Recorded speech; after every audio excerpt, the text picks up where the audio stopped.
Hello, everybody. What's going on, guys? Kashura, Panic Roll. How are we tonight? Happy Mondays. Happy Monday. Happy Pride Month. Hello, everybody. How are we tonight? Thanks for tuning in, as always. So we have some stuff to talk about. Yeah. Some good stuff. Sorry for the delay, or not the delay, the gap, the break last week. As I mentioned prior to the break, we were getting the house tented for termites, and it was just not really feasible to stream from the hotel. So we figured, we'll just take a week off, and we'll come back to it. Can't complain. Can't complain. Nice. For any of you who have not seen it, there is a movie called Austin Land. And it is about a woman who goes to a theme park. It's not really like a theme park, but it's like a themed getaway vacation thing that's meant to be like kind of structured like a Jane Austen like romance novel type thing. Right.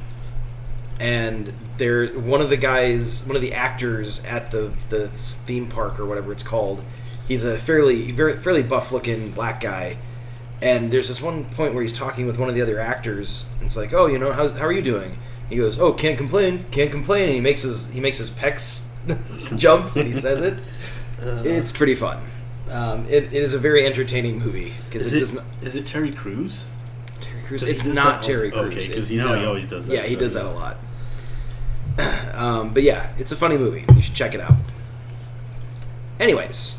So E3 was just this past weekend. E3 is a big gaming convention. Electronic Entertainment Expo, I think is what it stands for. Triple E, E3. So there were some cool video games that were announced. Some kind of lackluster video game announcements. We're going to talk about those. We're also going to touch base on the status of the painting that Samson is working on right now. You can see in the center of the screen. And we also have an interesting news thing for in the world of comics to talk about. So, where do you want to start? Let's start with E3. Let's just jump into that. E3? All right. So yeah, E3. I think the biggest game for me that I am the most excited about is Cyberpunk 2077. It looks amazing. It looks so good. I was a little bit on the fence till I saw this last trailer. Really? Yeah. It's the second I saw the initial announcement stuff they did last year, I was in. Yeah. They got me. So. I'm worried, like, so many games now promise so much and then don't deliver. That's true. And that's kind of like, I was like, I don't know, it sounds amazing, but it seems like that's a lot. But this trailer, like the polish and stuff, like the progress they made, like that's pretty amazing. Yeah. So I'm all in. And I can kind of understand, like, because last year E3 they first announced it, and they did it was like a 45-minute gameplay video that they put out online, and it was really in depth and really comprehensive, and it looked really good. And then they turned around and said, "Yeah, it's changed completely from what we showed you," and that kind of made me go like, "Oh shit!" Why? Like it looked fine. Why would you change it? But supposedly it's a change for the better, so we'll have to see how that goes. But yeah, the two cinematic trailers that they've done for it look fantastic. Yeah. So I'm hoping it lives up to it. Did you hear about the fanfare at the announcement? Like what went down? So I guess they had because Keanu's in the game. Oh yeah. So they had him come out and he was greeting the crowd or whatever, and said something about the game being breathtaking or breathtaking stories or something. Yeah. And somebody was like, "You're breathtaking," and he was like, "No, you're breathtaking." Yeah. That guy got a free copy of the game. Did he really? Yeah. That's awesome. Yeah, that's kind of cool for blowing him up on social media. Yeah, that's fantastic because Keanu Reeves is one of those celebrities that like everything I've ever heard is that he's a nice guy, except for the occasional like tabloid story or whatever. Right. But like generally speaking, I've heard nothing but good things about him, and I love Keanu Reeves as an actor. I think pretty much every movie he's ever been in, I've been like, okay, yeah, I can get behind this. Yeah. So yeah. Panic Roll says, I don't think CD Projekt Red has ever not delivered on their promises. Yeah, they're pretty well known. I mean, they do the Witcher series, right? I'm not sure. I think they do the Witcher series. Correct me if I'm wrong. They do some series that is really well regarded. So, they know their stuff. They know how to make games, and it just looks so good. It does. It does look really good. The big thing for me is so for those of you who don't know, the cyberpunk setting is all about kind of a near future dystopian mega corporations kind of run everything either overtly or behind the scenes, and body modification has become really, really prevalent. It's the new counterculture it started off as the new counterculture in the setting, and then it slowly became mainstream where business people will have different cybernetic implants to help them keep track of the stock markets in real time or whatever. And then, of course, you've got the street samurais who have hidden blades grafted into their arms, or guns mounted on their shoulders, or all kinds of different things. And so it's a very interesting setting from the perspective of transhumanism, what it means to be human, and where that line's drawn. Yeah, where that line is drawn between humans being biological machines versus technological machines, and it's just got some really cool themes in it that I've always really appreciated, and I'm not anywhere near as big a cyberpunk fan as I could be. There's a lot of it out there. Yeah. So, Beard Machine, how's it going, man? Thank you. Yeah, the art looks really good. Samson's been working on it for a couple weeks now, so... Taking my time, trying to make it look perfect. I could work on it for another 2 years, though, easy. Yeah, it'll never be perfect, but it's damn good. Thank you, guys. Appreciate that. Really hope Panic Roll loves it. Yep. Kasher asks, okay, so who here would do body modification?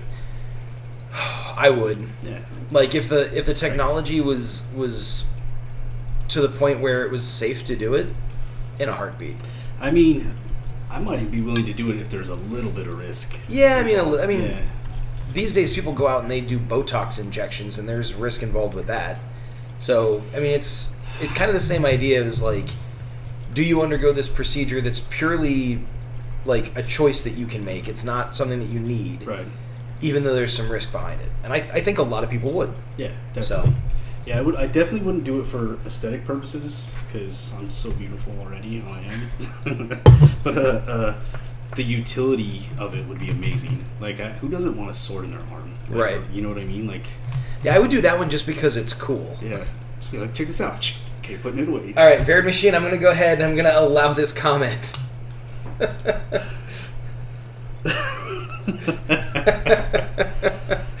That's awesome. Penis enhancement. I mean, hey, everybody's got that one thing that they want to improve about themselves, and if you're willing to admit on stream publicly that is what what you would improve about yourself, it's on you, man.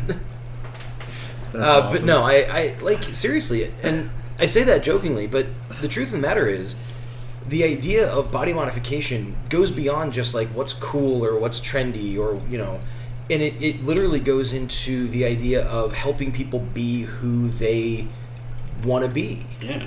I mean, we're currently dealing with that in our reality right now, where you've got all the discussions of transgender rights and everything like that, and you still have people who argue that transgender isn't really a thing. It's just people being confused about their sexuality or whatever, and Imagine a culture or a society where you could just make that change kind of at the drop of a hat. You could literally go down to the corner store and be you know what?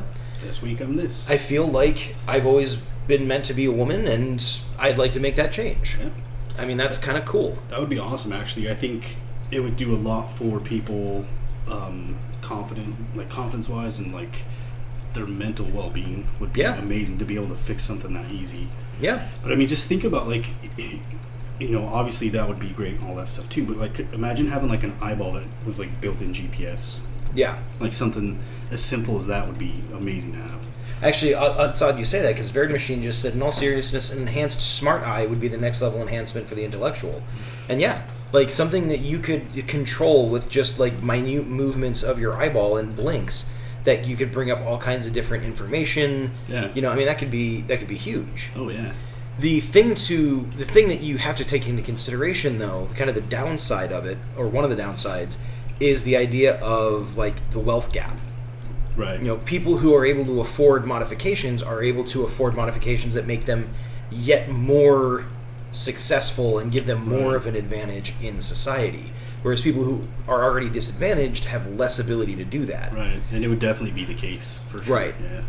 And I think that's actually kind of explored in the cyberpunk setting, where like disadvantaged individuals, people who are born into lower socioeconomic classes and stuff like that, they tend to the more gritty, violent, like body modifications, because that's how they can make a living, is through crime or through mercenary work or whatever. Right. Whereas like the more high class or high society people, they've got the kind of undercover body modifications that you can barely notice unless they're specifically trying to be noticed. Right.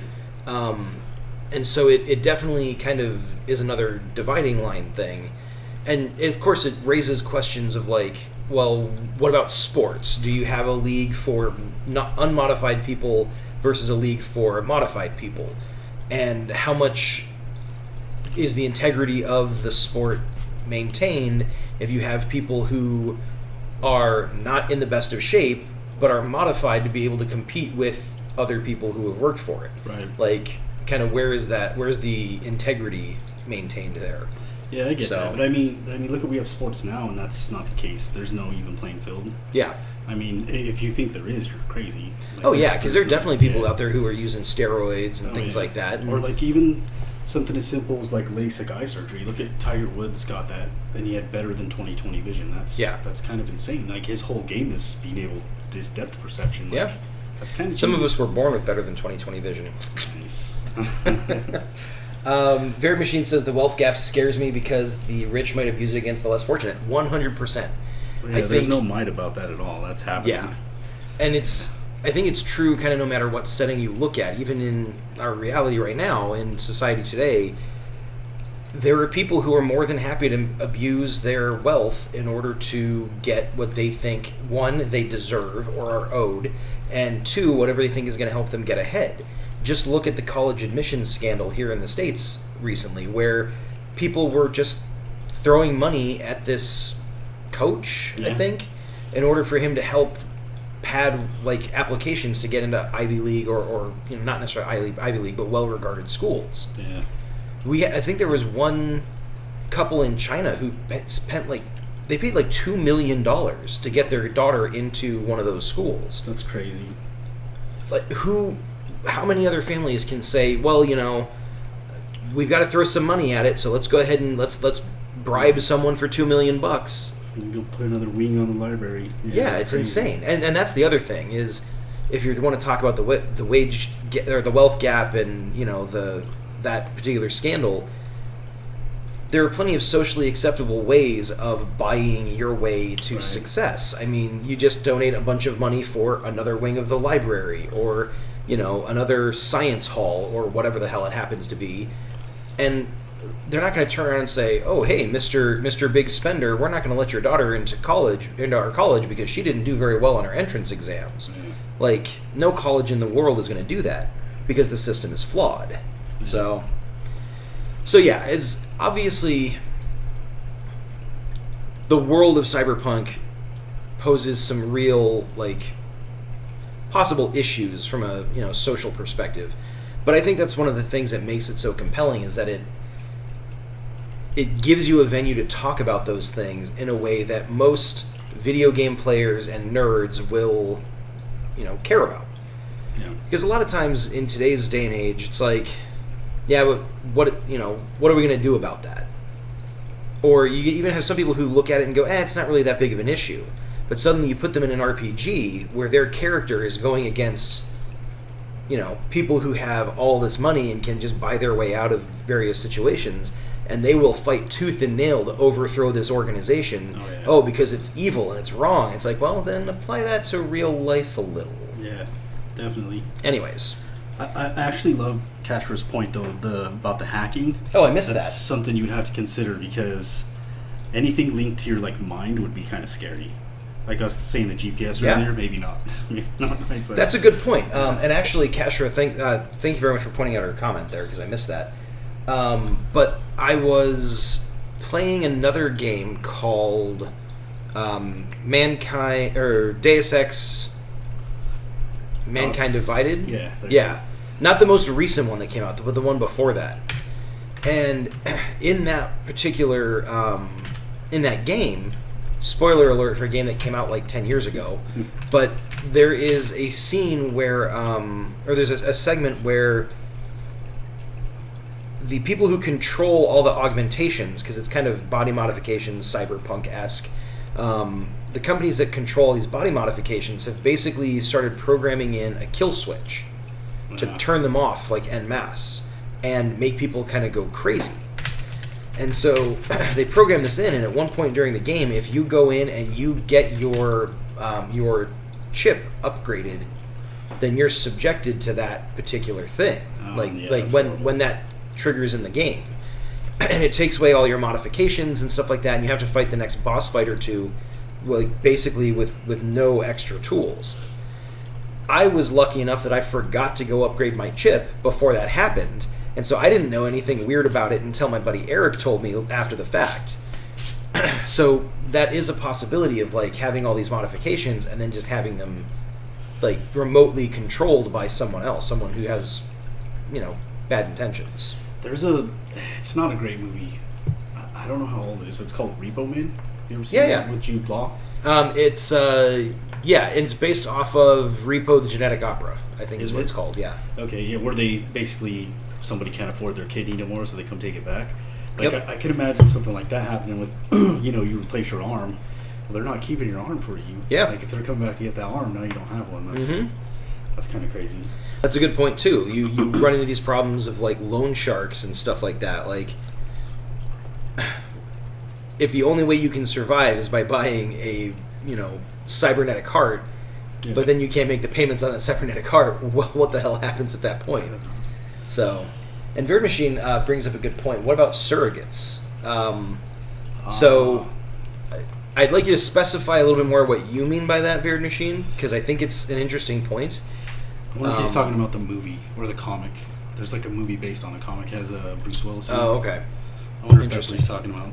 Oh, that's right. Yeah, I remember. There's like basically they're sitting in like these pods or whatever, and there are these androids that basically are them, and they control them remotely. Right. So like when the android dies, you just get out of the pod and you go get another one. Yeah.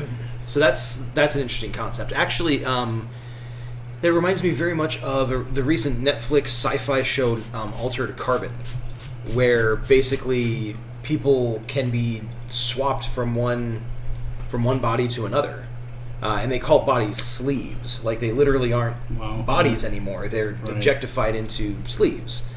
Wow! And so one of the big plot points in that show is if you destroy someone's like brainstem, then you destroy the ability for them to transfer over. It destroys them completely. They're gone. All right. And so that's one of the things actually in Cyberpunk that I hope happens is that you can just be like, you know what? I want to change. Like, I've attracted way too much heat. I'm going to go out and buy a completely new body, and I'm going to transfer over. That would be cool. That would be awesome. What happened? We got some kind of an announcement. Presumably it was a follower or something, but our alert thing is not actually doing its job. It's not updating, so I don't know what that was. Oh, Varied Machine hosting. Thank you so much. Appreciate that. That's awesome. Being able to control another living robot from home to live for you so you live worry-free. Yeah. I mean, that's... I don't know how worry-free that is. I mean, I don't really think humans are meant to be sediment, like not moving. Sedentary? Or whatever. Yeah, sedentary. Thank you. Sorry. The implication is that you're going to be doing that all day long and you're not getting any exercise. Like, I mean, you're shortening your lifespan for sure doing that. So it's not necessarily worry-free. I get what you're saying, though, but... Like, you don't have to worry about something out in the world killing you necessarily. Yeah. But, I mean, you see that today with MMOs. I mean, I know when I played a bunch of Ultima Online way back in the day, I just dated myself. Like, I could have easily spent hours every day playing my character in that game. But could you do it day in, day out? Oh, yeah. Yeah? Easily. Yeah. I couldn't do that, man. Like, I need to feel like wind hit me or, like, the sun. Like, I have to. Well, and that's the thing. Is like, I could have, but I enjoyed going out and playing D&D with my friends. Right. I played baseball. You know, I was into other things. Okay. But my point is, I can see why some people do, like, spend all their time playing WoW. Right. Or, you know, Final Fantasy Online, or whatever the hell that happens to be. Yeah. I mean, I've seen some of those pictures of, like, internet cafes where, like, people are just, like, there's literally, like, you know, clearly evidence that they've been living there. Yeah. And they're just into their game, yeah. Yep. That's kind of crazy. I don't know. I mean, it's fine. I couldn't do it, but... And the other thing is, like... Well, there are a couple other things with the surrogates idea, which one is drone pilots. So right now, the military has been using remotely controlled drones for the last probably 10, 15 years actively, like in operational theaters and stuff like that. And so you've got people who are piloting these things, remotely. They're in this little trailer out in the middle of whatever operational theater it is, on a forward operating base, and they go in there and they work for 8, 10, 12 hours, whatever their shift is, piloting these drones and making strikes against enemies or running surveillance, etc., etc. And those individuals actually, in a lot of cases, in a lot of studies, they show greater signs of, like, post-traumatic stress disorder, combat fatigue, and things along those lines, because the disconnect makes it so much harder to determine if you made the right call in identifying a target and in doing whatever it was that you did. Yeah. So I can totally see that kind of carrying over to this idea that you're basically piloting a robot of yourself out in the real world. Yeah. And part of the problem with that is, again, the wealth gap. Not everybody is going to be able to afford robots. The ones who can afford it will probably only be able to afford one or two unless you're super rich.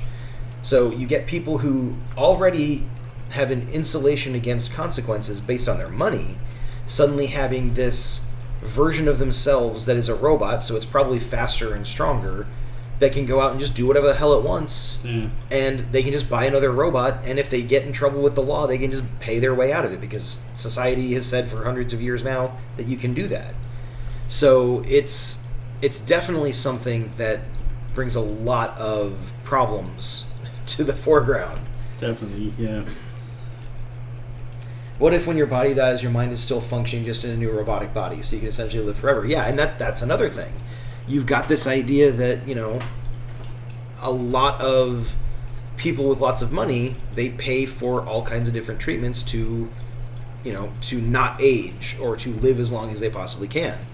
You give them the ability to just basically hop from one body to another, they're definitely going to take that opportunity. Oh, yeah.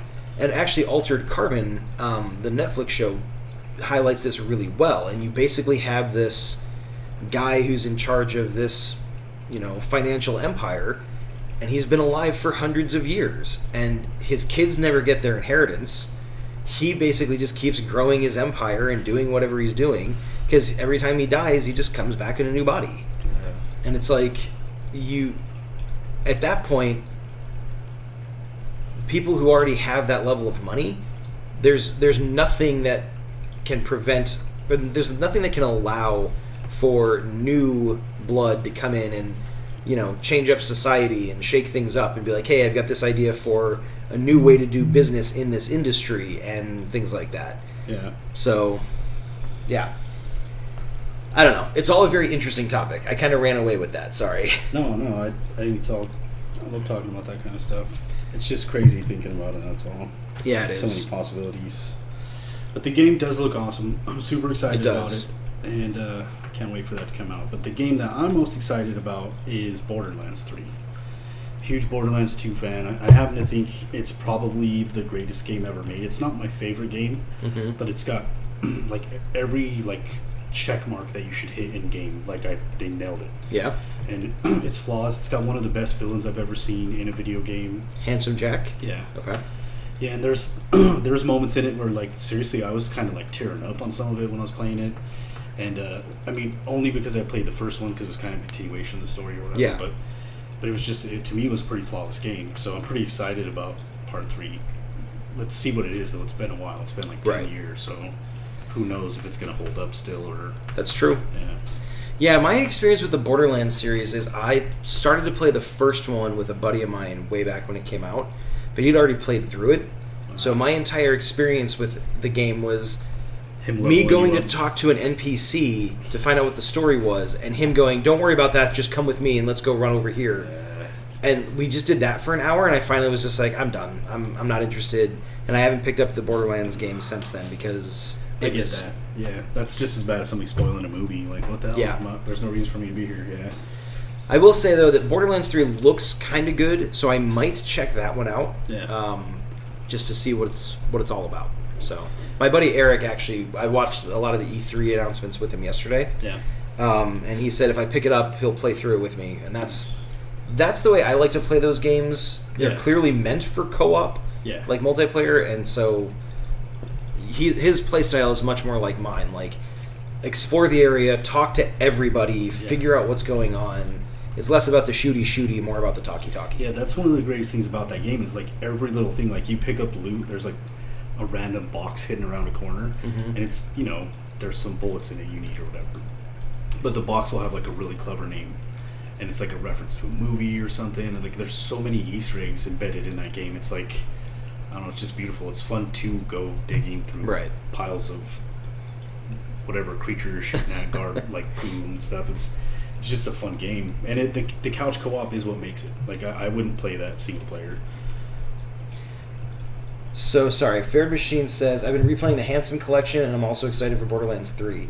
When Bloodwing died, did you cry? Because I did. That's exactly what I was talking about. I don't know. Mordecai was my guy in part 1, and that hurt so bad. Like seriously, I was playing with the boys and my friend.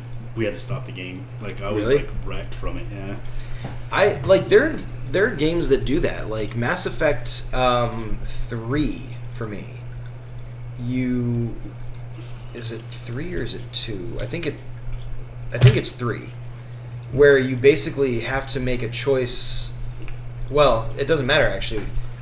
Again, spoiler alert for a game that came out 8 years ago or however long. But there's this character named Morden Solus that I absolutely fell in love with. Yeah. And then halfway through the game, like he sacrifices himself to undo this terrible thing that he did to another species, and you basically have the choice of like supporting him in that decision or killing him to try to stop him.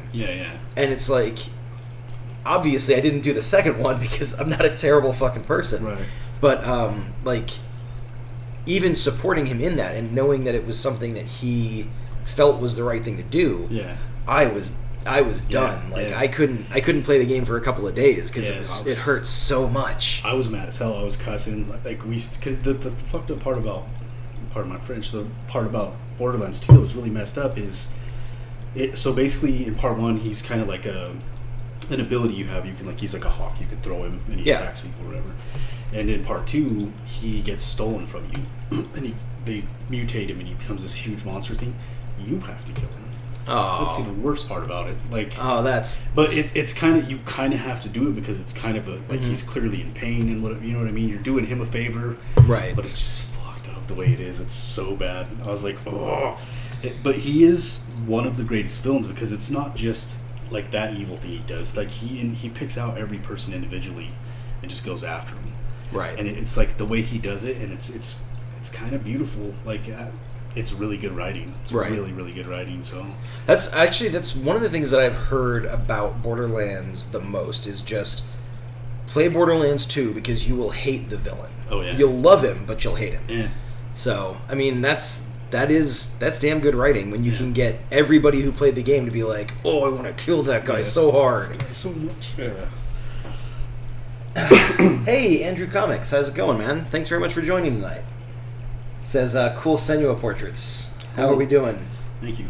Varied Machine, yeah, there's supposedly Borderlands 3 is supposed to have over 1 billion guns, which I don't know how that's possible, but apparently it's a thing. Well, last night, I don't know if you saw any trailers from E3, but apparently there's a gun that shoots loot. There's a gun that shoots guns you can pick up. Like, I'm so into that, dude. And there's like a gun with legs that runs around. I saw that, yeah. So awesome. I'm so in. So I will say that just based on that stuff alone, I'm kind of interested in Borderlands 3. Like, a lot of those games where it's like, oh, check out this wacky thing we're doing. Right. Whatever. Like, the Rage and Rage 2 kind of had some similar aspects of that. Didn't care about them. Yeah. Like, I never even bothered. Yeah. But Borderlands 3 looks like it's good. Yeah, I'm super excited. I can't wait. I'm going to probably miss work in September for that. The Varied Machine says, how did you feel about the prequel? I played it when it first came out, and I was not really too into it because different writers. It was I think the Australian division of Gearbox that made it, and it just, you could tell it was different. They tried being funny, but it was kind of off. And recently, like a year ago, I started playing it again, and I actually like it. So I'm kind of, I don't know, maybe it's just the gap or whatever. I had time to grow on it or whatever. But well, and if you played it right after playing one of the other games, the fact that it's different writers might have just been too jarring. Yeah. And so that extra bit of time and distance kind of helped. Yeah. Soothe that. I'm liking it. I don't know if you beat it. You gotta tell me if it's worth it because I haven't got all the way through yet. Tiny Tina better be in Borderlands 3 too. She is. They already confirmed. I don't know who that is. She's so awesome. Okay. Well, if I play Borderlands 3, I guess I'll find out. Yeah. But yeah, my buddy Eric is actually really excited for Borderlands 3 as well. Nice. So I might have to do that run through with you guys. Yeah, that'd be good because it's up to 4-player co-op, right? Yeah. Nice. Hi, Ayla. We have a cat now. Hi. So what's another game that came out recently, or that they announced? Jedi Fallen Order. Yeah. What do you think about that? I mean, I'm excited, but I'm not sure yet. I don't know. We have to see. Yeah. I need more before I decide. On the surface, I'm excited. Yeah. The fact that Respawn is involved is a really good sign for me because they did a great job with Apex, and everybody has said great things about Titanfall and Titanfall 2. Right. And you can see little elements of those games in Jedi Fallen Order. Like, he does like this wall run that apparently was in Titanfall 2. And several people were talking about that.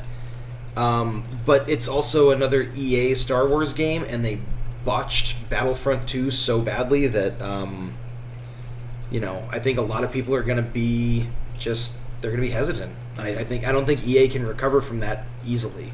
So the thing that I heard about it that I was really excited was they said it's Vader from the end of Rogue One, which is kind of cool. Yeah, because that's the greatest scene in Star Wars history, in my opinion. That's amazing. The thing for me though is, and we've talked about this before with other things, it's a freaking prequel. Yeah. Like, I'm pretty sure one of two things is going to happen to the main character. Because he doesn't show up anywhere in the movies fighting Darth Vader. So he's either going to die, well, I guess three things. He's either going to die, or he's going to go evil, or he's going to go fuck off to the edge of the galaxy somewhere just because they kind of wrote themselves into a corner by making a prequel. Yeah. Sorry. Anyways, Panic Roll. EA is too greedy for their own good. I 100% agree with you on that one. Their microtransaction debacle just... A lot of companies now. Activision. I mean, they're kind of ruining Blizzard. Yep. Well, I mean, EA and Activision have this tendency to acquire other studios because everybody loves the games they make. Yeah. Then they turn around and tell those studios, you can't make the games that you want to make. You have to make the games we want you to make. Mm-hmm. And then those games don't do well because the fan base that was dedicated to that studio is upset because it's not the game that they were expecting. Right. And then EA and Activision shut down that studio by being like, oh, well, you failed at this, so clearly you don't know what you're doing, so... Did you guys forget how to make games all of a sudden? Yeah, like that's the attitude that they take. And it's like, maybe if you guys weren't shitty about your business model, it wouldn't be a problem. How do you feel about Gods and Monsters from Ubisoft? You know what? I only caught a little bit of that one. I didn't see that one. So, hold on a second. If I remember correctly, it's kind of like a cell. Is it like cell shaded or something like that? Oh, I'm already in. Yeah, the that's not the right one.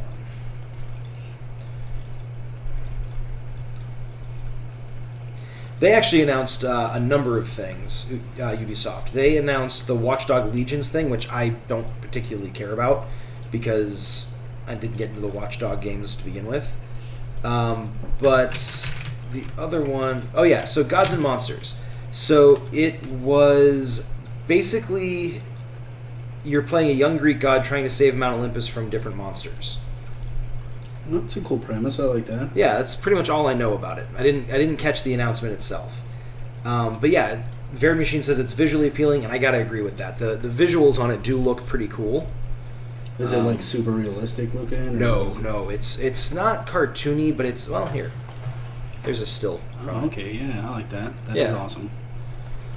So it's it's got a kind of a unique visual style, which is kind of cool. So. Yeah, I'm gonna watch that trailer when we're done here. Yeah, I'm gonna have to check out more of it. Yeah, I mean, I'm willing to check it out. Mm-hmm. Is it pronounced Ubisoft or Ubisoft? I can never decide. I've always pronounced it Ubisoft. I could be wrong about that, but that's what they get for making their company name difficult to pronounce. The correct answer to that is yes. Yes, yeah, exactly. Roller Champions is exciting for all you Rocket League fans. Oh yeah, that's... Hey, what is this? Rocket League, what's going on here? So it's Roller Champions, also by Ubisoft, and it's basically like a roller derby type thing. Kind of like Rocket League? Kind of like Rocket League, yeah. So I'm interested. I like Rocket League. I suck at it, but it's fun. Yeah, good girl. Oh yeah, there you go. You're Scritch. Yeah, again, I didn't see any of the Ubisoft announcements, oddly enough, but there are a couple of things that I know came out, or that they announced, like Watch Dogs Legions, meh. Roller Champions, I'm iffy on that. Rainbow Six Siege, generally speaking, most of the Ubisoft games I'm not that into. Yeah. They're not my thing, so. Yeah, I'm kind of getting sick of games that are just the same game except different. Like COD and... So, well, speaking of which, the Death Stranding gameplay trailer came out. Did we talk about this last time we did a... No, we didn't. Oh, yeah. So Death Stranding was one of those games that I was on board for when they came out with the first few cinematic trailers. It just looked so kind of weird and out there and sci-fi, but not in like an aliens in powered armor shooting plasma rifles type of way, which, don't get me wrong, I like that stuff. Let's put a pin in talking about Halo. But I don't know. It was a little bit horror, a little bit sci-fi, a little bit like it looked like an amazing movie. Gothic. Yeah, it looked so good.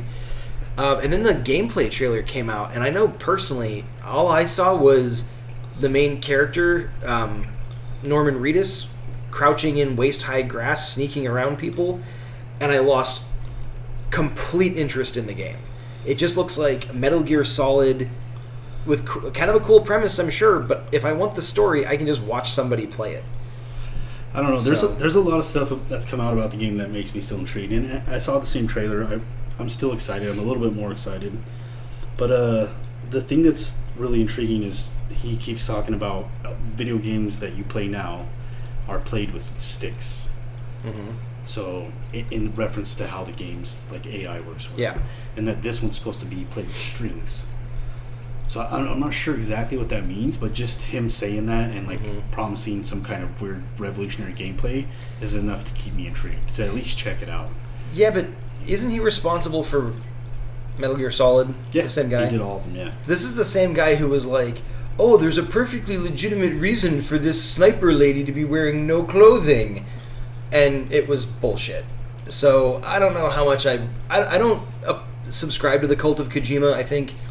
Some of his games have been great. Some of his games have been garbage, just like most game creators. I've never played a Metal Gear Solid game. And neither have I, really. I've tried a couple of them and just been like, this isn't my thing. So, again, it might be fine. I'm not going to buy it when it comes out because, again, if I want to check the story out, I can do that just by watching a YouTuber play it. Right. And for me, I think I said this to you. I'm not one of those people who thinks you have to be constantly, revolutionizing game mechanics and all this other stuff. If you have a really cool story, your game can have elements from a bunch of other games to make up the gameplay. Cool, I'm fine with that. Yeah. But if you really are going to try to sell your game as being like revolutionary, like legitimately cutting edge video game design, you damn well better have a new gameplay mechanic built into your game that ties into the theme and the story of that game. And I didn't see any of that in the gameplay trailer. And that's fair. That's the thing that made me kind of go, whatever. Yeah. Because I didn't see anything that was groundbreaking. Yeah, no, I agree with that.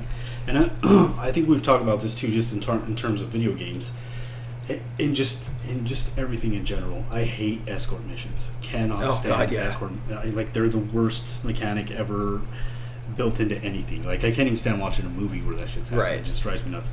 And I'm worried that there's going to be some of that in this. Right. Because you're moving packages around and whatever. And if it is that and sneaking, I'm probably out for sure. Yeah. But I still want to check it out. I'm interested. I mean, the only thing I've really seen of his, and I didn't play it. I saw the boys play it, but the PT trailer that he did for Silent Hill, and it was creepy. It was like amazing. It was like really, it was for a 5-minute gameplay thing. It was like immense. Mm-hmm. And if he's got any of that going on in there, I'm interested. Yeah. So I don't know. We'll see what happens. So. Yeah, it could go either way. Villain poutine. I love. Is that villainous poutine? Is that what that means? Because I'm a huge fan of poutine, and I'm a big fan of villains. But hi, welcome. Thanks for joining. We are currently talking about E3 video game announcements. Varied Machine said the return of Battletoads. See, no. I played Battletoads back in the day. It's a fine game. They were fun, frustrating, just like a lot of NES, SNES games. But the fact that they're doing a new Battletoads and they're doing a new Commander Keen, that just grinds my gears to no end.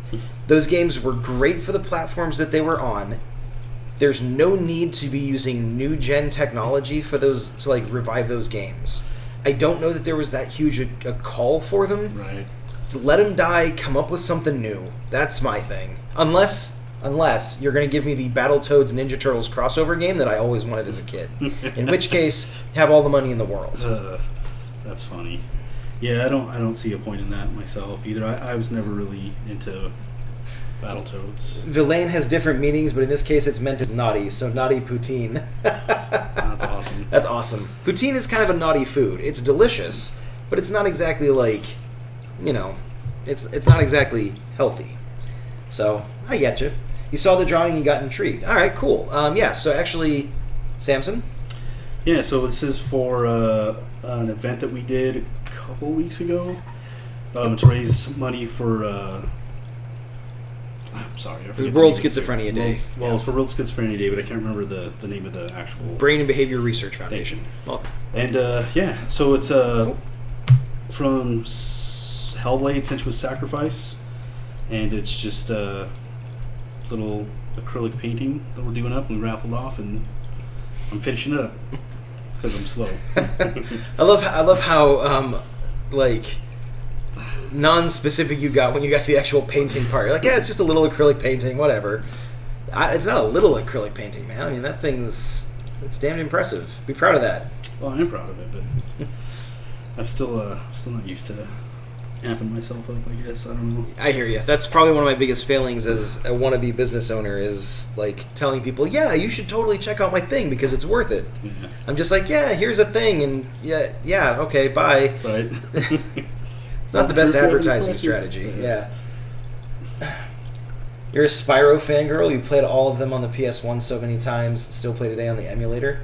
Nice. There's been a spurt of remaking old games like Spyro, Crash. I don't know if I like it. Sure, the nostalgia's there, but they can change it up. Yeah, and that's my thing. Is like, as much as I love some of those old games, I'm kind of interested in something new. Those games were great for the time and the technology that we had. Let's keep pushing it. I don't know. I'm starting to not like things that are connected to nostalgia. It seems like it's always ruined, or it's just you remember it different than what they're doing it, like Transformers, like. Or for me, they're it's kind of a shameless cash grab in a lot of cases. Sure. And I think like the Ninja Turtles movies and the Transformers movies, because they're done by Michael Bay, who I absolutely have no respect for as a filmmaker, I don't know. They lack any substance or soul to those movies whatsoever. They're just CGI explosion money machines, and I guess if that's what you're into, great, but that's not for me. Yeah. So, how do we feel about the FF7 remake? I never played Final Fantasy VII. So good. So good. Here's my stance on that. I played, for the original Nintendo, Final Fantasy. That's it. It's Final Fantasy. There are no more of them. It's done. That series is over. That's funny. No, did the second one come out in the SNES? I think it did, yeah. I think it did. I never owned an SNES, so I missed everything after the first one until I picked up a PlayStation 2, like, years later. Right. And I played some Final Fantasy X, which was okay, but by then the series had kind of veered away from the kind of RPGs that I enjoy. Yeah. So I had no interest in going back and playing the old ones. I don't know about you. I mean, I spent a lot of hours playing the game. I loved it. But, I beat it, and I played through it a couple times. I have no interest in doing it again. Right. Because I just don't have that time. Yeah. But there's so many other games I haven't played that are in front of that in the line, so...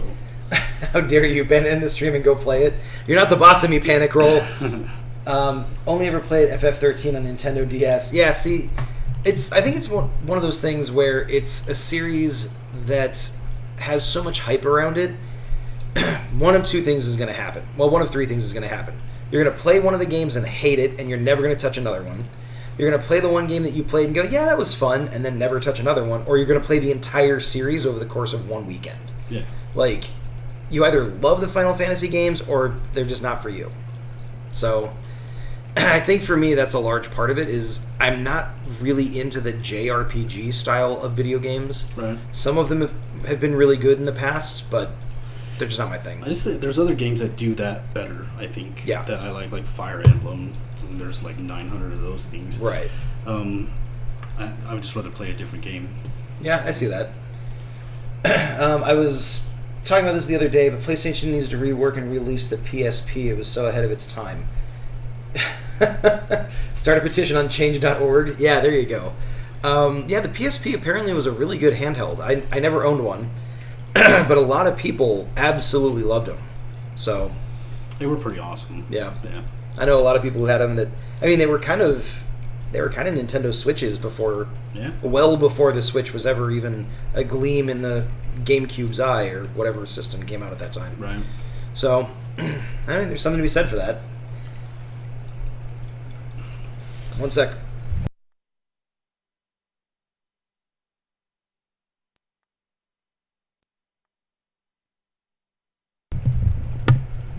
Sorry about that. Had a rogue cough I had to deal with.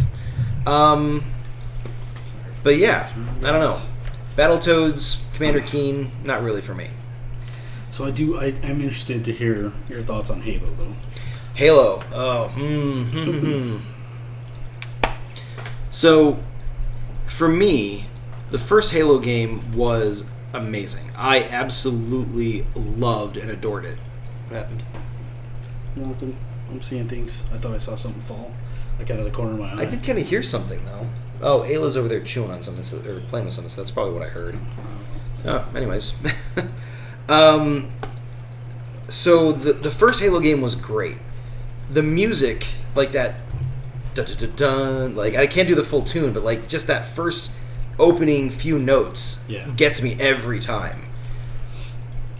My problem is that I played Halos 1, 2, and 3, and they were fine. I played ODST and loved it. Yeah, it's a good game. Once it got past that, where you were dealing more with, like, the Forerunners and the Flood took more center stage, I kind of stopped caring. I actually don't know if I ever finished Halo 1, because once I got to the Flood levels, I just stopped giving a shit. Like, they were so bland and boring and just mind-numbing. Whereas the Covenant, like, I love the fact that they were fairly colorful, so you could pick out, like, elites versus, like, non-elite units. Then, of course, you had the actual elite aliens, and you had the imps, or the grunts, or whatever they were called. Like, it just... There were just enough enemy units to keep it really dynamic and prevent you from getting complacent, without there being so many that you're like, I don't know what the hell is going on. Right. Like, they struck the perfect balance just from the very beginning of the game. And then later on they added the brute enemy types in, and it was like, okay, fine, I can handle that, that's cool, let's do it. Once they got into, like, the Forerunners and all that crazy stuff, I just, like... They haven't made another enemy that was as compelling to me as the Covenant. And if I don't care about the enemy, I'm not going to play the game. Right, I get that. Absolutely. Plus, they haven't made a compelling, like, protagonist, like, main character, since Master Chief. But he's back now. No, don't get me wrong. Like, I think that's great. But the Master Chief Cortana combo, like, that pairing, was very compelling. It was very interesting. I liked that story. I don't like the way it ended, but fine, whatever. They haven't been able to recreate that with subsequent games. You're always playing some nameless, faceless character. And sure, Master Chief was that. Like, you never see his face. Right. You don't... His first name's John. How generic can you get? Yeah. But, like, for some reason you care about him. I think because of Cortana and the interaction you have with her, you're able to extrapolate some things about the Master Chief. Everybody else was just plug and play. Like, who cares about them? And if you can't make protagonists that are more compelling than nameless, faceless space marine in armor, you're in trouble. Like, I'm sorry, guys, you need to step it up a little. The only Halo game I played was Halo 2, and I beat it in 2.5 hours. Not Halo 2, Halo Reach. Yeah, and I will say that some of the gameplay in those later games was fantastic. Yeah. I still contend the best Halo game is ODST, though. For me, it's Halo 2. It's a good one, yeah. The thing about Halo that's, like, really, I don't know, like, groundbreaking for me, it's not really a revolutionary thing at all, but, like, that was, like, my introduction to online gameplay. And, like, that was just the best. Yeah. Booting up and destroying people with a magnum from across the map. Like, it was just amazing. So... My God, he's got a sniper rifle! Nope, he's just got a pistol. Yeah. How is that possible? But then, I don't know, that trailer did nothing for me last night. I saw it and I was like, God, no. Stop. Just stop. Even as someone who, like, when Halo... Which one was it? The one that came out where Locke was going after Master... I don't even remember. The one before this, basically. 4? I have no idea. I never played that one. I didn't either. But I knew that, like, the basic idea between that and the game prior to it was that Cortana had gone rampant. Right. Which is something that happens to AIs in that universe. And by the way, I've read probably a dozen Halo, like, novelizations. I freaking love the setting. Yeah. And I love a lot of the characters in it. But I just can't get into the games past, like, Halo 3 and ODST. So I know a fair amount about the setting, and as soon as that was the thing, is, like, Cortana was the big bad guy in the last game, I was like, nope, screw you guys, you lost me. I had no interest whatsoever in being forced to go kill this character, the only character in the games that I had followed for 3.5 games that I cared about, having to go and kill that character. I was just, nope, you guys, screw you. Yeah, I wonder how much of that was 343 and how much of it was Microsoft, because I know, like, them and Bungie had a bad split. I wonder if they were, like, intentionally trying to kind of ruin what Bungie did. But that was the thing everybody loved about it, or at least that's what I loved about it. And it's a damn shame they tried killing it off, because it worked. Right? Yeah. Killed off a lot of interest. Leia's carrying individual pieces of dog food around my apartment and leaving them. She's practicing for next year's Easter egg hunt. Good girl, Leia. She's just hoarding for a rainy day. That's not a bad thing. Right. She's showing good financial sense. She's a prepper. Yeah, she's a prepper, yeah. She's a prepper pupper. I think it'd be cool if Halo maybe went the Destiny 2 approach. Now that's an interesting idea. I haven't played the Destiny games, but I'm familiar with the basic concept behind them. Well, I think... You know what's going on right now? What's that? So, like, they're not a part of Activision anymore. Who? Bungie. Really? Yeah, they're their own entity. They said they're never publishing another game. They're going to keep updating 2. That's their goal. is to let this game live forever. Constant updates. For what? Halo? For Destiny 2. Oh, for Destiny 2? Oh, okay, fine. So, I don't know. Go for it. Yeah. I mean, if that's the only thing you want to be known for, I guess that's fine, but... I don't know, they got this idea, this world... But wait, isn't Bungie responsible for Halo? They were. They created it, but Microsoft owns it. Microsoft owns it? Okay. Well, too bad. Yeah. Here's my thing. I think that Halo is one of those games or one of those settings that actually would lend itself to a revolutionary style of game. So, like, right now you've got games like Apex Legends, right? And PUBG, like these Battle Royale style games. Yeah. You've also got games like Call of Duty and whatnot, where it's MMO games, but usually you're on one team versus another team and you're all competing for one objective.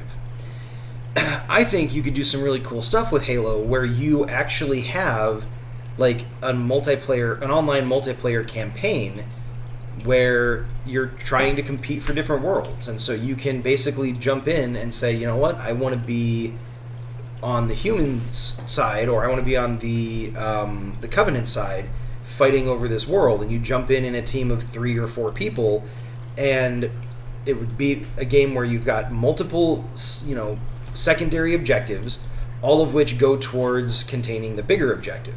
I know there were games. Well, I don't know if there are any games kind of like that where technically you're describing the game perfectly right now. Oh, really? Yeah. So I know Battlefront 2 had something kind of like that, where like you would go in with a squad of people that all spawned at the same time you did. Right.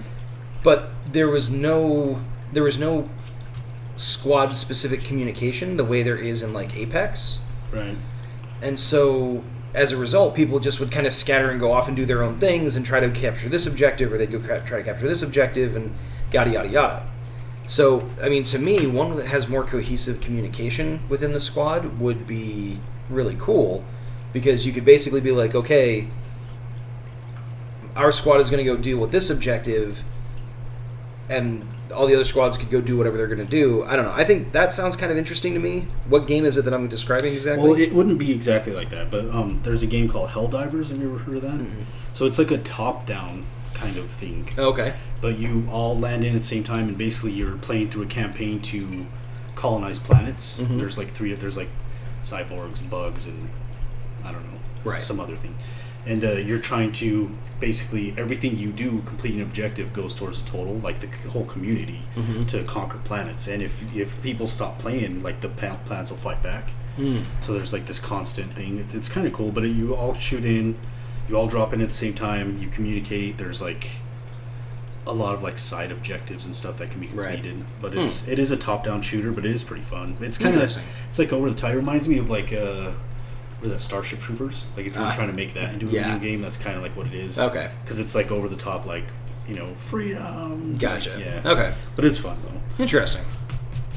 But never a first-person shooter the way you're describing it, like that, like doing something in that world would be pretty awesome. Actually, right? It would be pretty cool. And the cool thing with it is you could actually do you could have players set up, a company or a platoon or whatever the hell you want to call it. And basically you could be like, okay, so me and 20 friends make up this platoon, and, whenever we're on, we go in as a squad of 3 or 4 people. If there are multiple, if there are 8 people in our platoon, then 2 squads of 4 will go down, and we can all kind of communicate with each other via our comms and whatnot.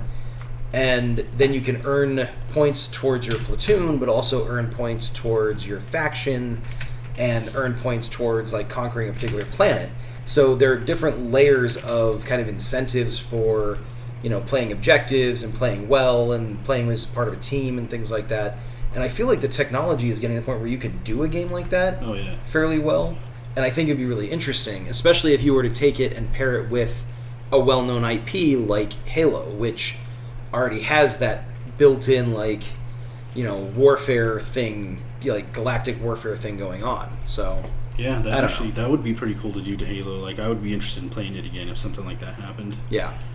Yeah, I don't know. That sounds fun. You should write video games.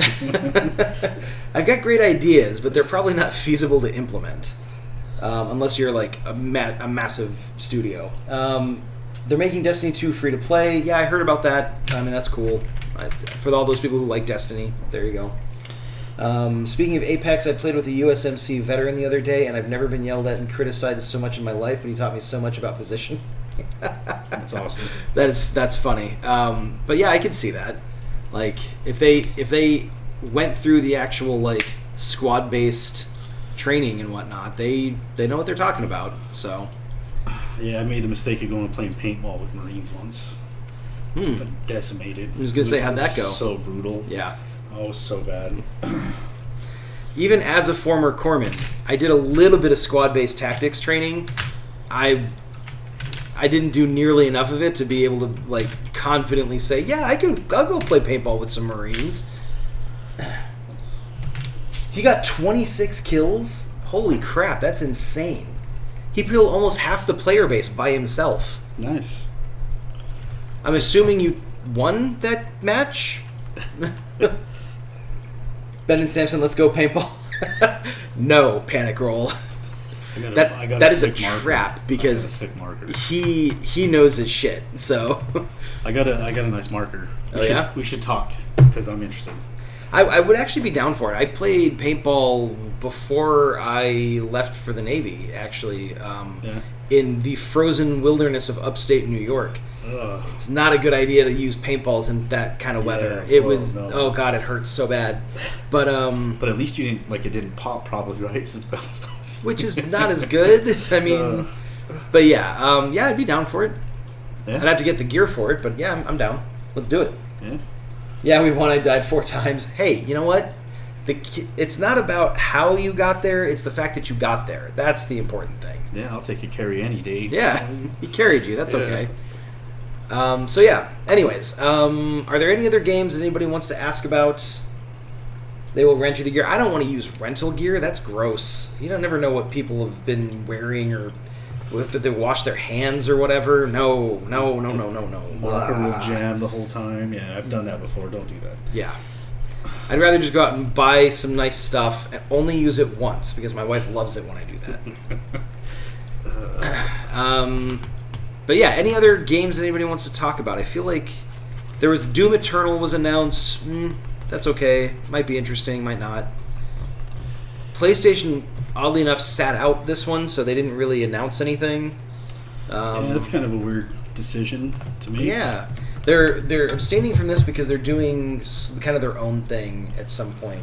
Or Sony. I shouldn't say PlayStation. Sony is doing it. Everybody's got a con nowadays. Yep. It's ridiculous. Speaking of which, we'd like to announce our new Raven Con that we're putting on. I'm kidding. Ghost of Tsushima is one that I was really hoping to hear something about, but again, it's a Sony game, or it's a PlayStation exclusive game, so they didn't announce anything this E3. We have to wait to get anything else about that. But that's the other game I'm really excited for. Yeah. So, how do you feel about the Google console? Oh god, what? I thought it was just an emulator that you play on your PC, isn't? I don't even know. I've stopped paying attention to the technology side of the whole thing because there's every few years they come out with a new console. Okay, fine, great. But then they start hyping it like a year and a half beforehand. I'm like, why do I give a shit? Yeah. Like, you know what the funny thing about that is? They're always like, it's gonna do this, and then on launch date they're like, so we rolled back some of the features. Yeah, they do that every time. So it's going to do everything that a console does, but it'll also make you waffles. And then on launch day, they're like, it does everything that a console does, it does not make you waffles. Or like, worse, here, there's a waffle maker. Yeah. Although, waffles. I mean, you're winning, kind of. Yeah. Oh, right. Sorry, Panic Roll. Yes, thank you for reminding me. Holy crap. Elden Ring. So, for those of you out there who are Dark Souls or Bloodborne fans or Sekiro fans or anything like that from Software, Elden Ring is a game that is a collaboration between From Software and George R.R. Martin. Oh. Nice. Now here's the thing. George R.R. Martin, fine, whatever. He's a writer. He does some stuff really well. He does some other stuff not so well. Fine. But taking his character development, like his penchant for character development, and putting that in a From Software game, yes, please. Yeah. Like, I'm going to play that game. Even like that kind of a game, like the play style of that game in like a Game of Thrones setting, like, I would be so in for that. Yeah, if they had taken like basically the gameplay mechanics from Dark Souls and put that into Yeah, that would be the awesome. Game of Thrones. That would have been, and you could even justify it in world, because you could say that you're a follower of the Lord of Light. Yeah. You get so many resurrections before you basically get kicked back to whatever. Yeah. So it would kind of be like a bastardization between Sekiro's resurrection mechanic and Dark Souls' Estus mechanic. But you could do something very similar to that and justify it in setting. Yeah. And have the character go through and just fight like all of Westeros, basically. That would be cool. I'd be down to play that. Gonna be the new Dark Souls. Yeah, I can see that. I would be surprised if From Software didn't kind of hang their hat from this franchise for the next few years. My understanding is that it's supposed to be a world that's so big that you need a horse. You actually need to travel on horseback to get to and from places conveniently. No fast travel. Not that I'm aware of. They might introduce it at some point. Pretty much every Dark Souls game at one point or another introduced fast travel. Yeah. But Dark Souls 1... Well, I guess Dark Souls 1 was the only one that made it something that you had to earn later in the game. Like, you had to walk everywhere, pretty much. I'm okay with earning it. Like, I'm okay with, like, Same. at least having to visit the place before you can travel there. Like, yeah, I'm cool with that. Yeah, that's a good mechanic. But the idea is you basically are traveling to these different kingdoms in order to defeat the ruler of that kingdom so that you can, presumably, this is speculation on my part, basically reforge this ring, which, if it's like any other From Software game I've played, once you reforge the ring, then the second half of the game starts. So you beat like 17 different bosses, and then the game starts. You gotta forge the ring and then take it and throw it in the volcano. Yeah, pretty much, yeah. So yeah, I'm actually very excited for Elden Ring. I think it's going to be a cool game, and I can't wait for it. I didn't catch that one. I'm gonna watch that trailer too. I got a list going here. Yeah. So I don't think they revealed much for it. I think it was a short, like, minute and a half trailer. But I'm intrigued. yeah, that sounds awesome. Beard Machine says, a big Apex nerd. Do you have any comments on the new champion Watson? Season 2 ranked mode or how they're going to involve dragons? Okay, I never heard anything about involving dragons. That's news to me. But Watson is kind of a cool character. So basically the idea behind Watson is she is an area control legend in Apex Legends. Okay. And right now I think there's really only one character that does that, and that is the what's his name? Caustic character, who basically puts down these canisters where if people walk into proximity with him, they let out this poisonous gas. Right. It does damage over time, it slows them, it messes with their vision, all this stuff. He's really good in cramped corridors where he can like throw down his canisters and kind of block people in and just kind of let the gas kill them off. Not as good in like more aggressive play styles and things like that, but that's kind of the idea behind Watson. Is she does like an electricity area control instead of like poison. So I get the feeling that you'll run into a lot of situations where you've got characters like here are some builds that I could see really being useful. Is you do Watson and Caustic and Lifeline.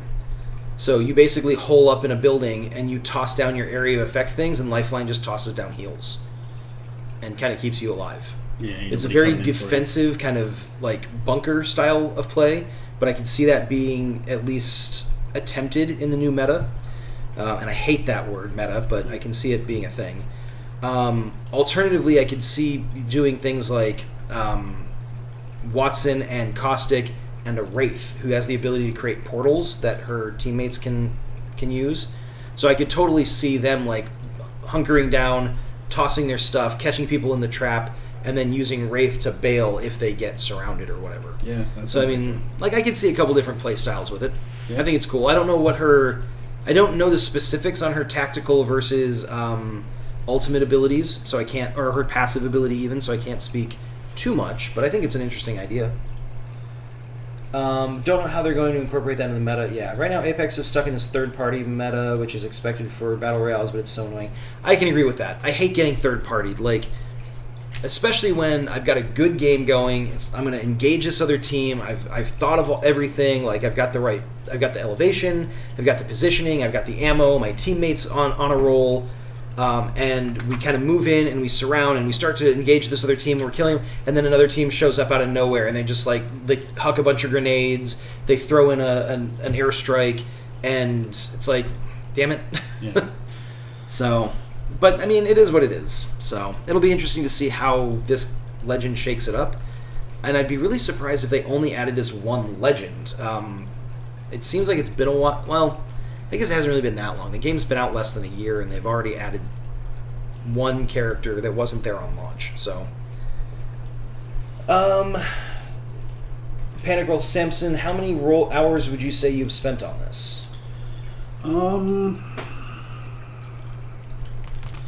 It's been like 2 weeks. Spent probably at least an hour a day every day. And then some bonus time. I don't know, maybe like 20 hours, 25 hours. Yeah. Sorry. That's okay. Yeah, probably like 20, 25 hours, somewhere around in there. Wow. Yeah. That's crazy. Yeah, I skipped some steps. Like I normally, like I said before, like I wanted to originally paint this on wood, but then kind of second thought it with the weight and stuff of it. So if I were doing it on wood, it definitely would have taken longer because I would have drawn it out on pencil on a piece of paper. Then I would have transferred that line over. Then I would have re-rendered it in wood. So I basically would have drawn it twice again, and then would have started to paint up from there. So that would have taken more time too. And then with the wood, because it's a porous surface, it drinks more of the paint, so it's definitely longer to paint. You know, and you got to apply more and more. So yeah, I don't know. Yeah, 20, 25 hours, and I probably got an hour and a half-ish left on it, I would say, before it's done. It's pretty impressive to me. Very machine. I'm personally just excited for ranked mode. Yeah, I heard about that too. I think it'll be an interesting way to do it. Like, are they starting to do like competitive? Like, are they having like a professional circuit? I don't know about that as much, but I think with the ranked mode, they're kind of moving in that direction because it'll basically be like, well, you're, you know, I don't know what the specifics are, but it's like, oh, there are 10 tiers, and you start off at, you know, in 10th place, and once you've scored so many points or won so many matches or whatever, you move up to the 9th tier, and then the 8th tier, yada yada yada, until eventually you're playing with, you know, the best of the best in tier 1. Right. So, you know, interesting idea. It's an amazing art piece, by the way. Go Saints. I'm not sure what that means. Yes. Saints fan? That's awesome. Somebody might have just got themselves some free artwork. And I will take that beer gladly. And I would like to buy you one as well. Yeah.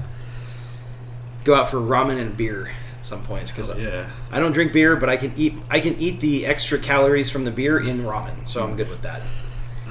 But let's, I think, kind of wrap up the geek out thing, and let's move over to the comics. Yeah, I think. All right. So we're gonna leave Samson's artwork up there. I'm just gonna pull up a. I closed the window that I needed because I'm a professional. Where are we? So, we were talking last time we did a Ravensdale Writes Comics about what we were going to do for the next issue we were going to write. And Samson, step away for 1 second. Yeah, no problem. Samson and I were kind of going back and forth on what exactly we were going to do.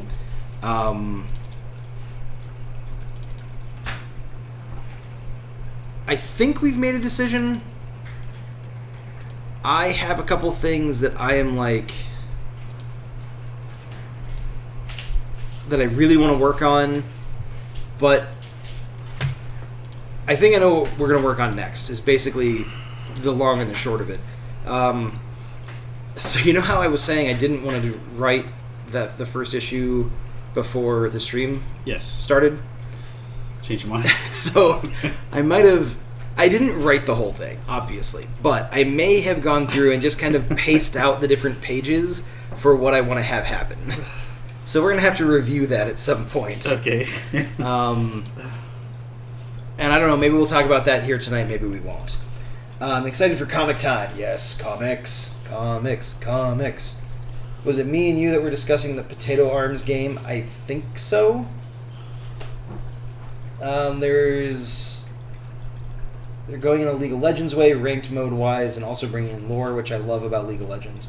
Would have stayed playing Fortnite if they had a ranked mode, but they didn't. All right, fair enough. Actually, the lore side is what I'm really interested in. What I think would be really cool with... just to kind of dip back into the Apex thing a little bit. What I think would be really awesome is if there was a setting, or a way... If the setup was, as you win matches with a certain character, you unlock more and more kind of like cinematic, short like snippets and whatnot. That'd be cool. Sort of like a fighting game-esque type thing where, you go through and you win all the matches, and then at the end you get like the culmination of the character's story. Yeah, that'd be cool. I think it'd be cool to do that, because then you basically get several campaigns where, you're playing Wraith, and you get to, after winning 10 games with Wraith, you get, whatever story advancement she gets. Same thing with, Lifeline or whoever. I think that'd be kind of a cool way of incentivizing people to win. Yeah. But anyways, we're going to switch channels over real quick. There we go. Just like that. The magic of technology. So we were working on the Procyon script previously, and we finished that up. I'm going to do a quick scroll. All the way down to page 24. So we basically finished up the script for this one. I don't know that there's much else we need to do with it, other than going back through and kind of doing some rewrites. I don't know how interesting that is for reviewers, though. So, I don't know. What do you think? I don't know. Let's ask them. I don't know. Yeah, so if anybody has any thoughts on whether you want to see kind of going through and polishing the script up a little bit, or if you want to see us move on to the next thing, let us know. There was a rumor that League of Legends is releasing a WoW-style game infused with their lore, and if they do, I'm going to be excited. Okay. Yeah, I know League of Legends is one of those games that has an absolute, rabid fan base. League of Legends is how old now? 5-6 years? I have no idea. I don't even know. But people that have been playing it the whole time just absolutely love the game. I've never even seen gameplay. Neither have I. I'll be honest. I actually had a friend from my LARPing circle. She was involved with, she was coding or game design or something. I forget exactly. That's cool. But she was fairly heavily involved with the League of Legends game. Yeah.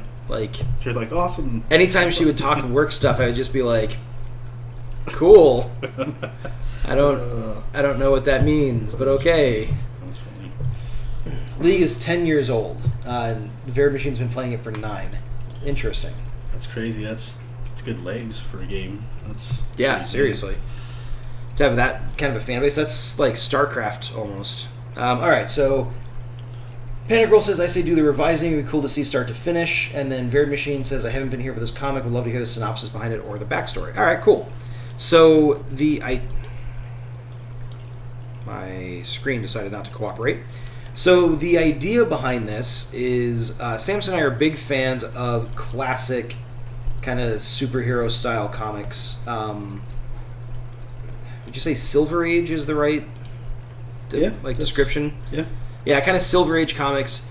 After the Golden Age, where things were just straight up ridiculous, there was no continuity. The very concept of continuity hadn't even been invented yet. That's obviously not true, but it's close enough for the comics world. Characters just did these ridiculous things. It was that style of comic book's not my thing. Yeah. I really am not a fan of the vintage comics. Getting into the Silver Age, though, that's when they started to introduce continuity, and characters crossed over with each other, and you started to get these more in-depth, involved storylines rather than the single issue or 1 or 2 issue storylines that the Golden Age kind of had. So for me, that's the big thing that draws me to that kind of superhero comic, and that was kind of leading into. Was there a Bronze Age, or did it kind of go from Silver Age into the '90s era gritty?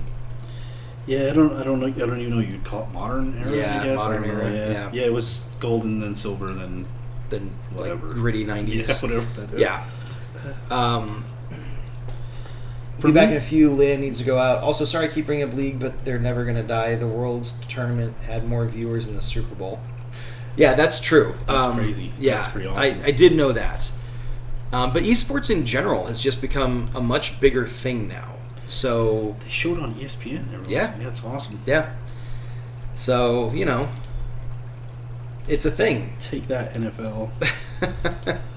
I'm all for that. That's great. Yeah, that's right, NFL. You take your millions of dollars per player and you go, I don't know, cry in a corner or something. Anyways.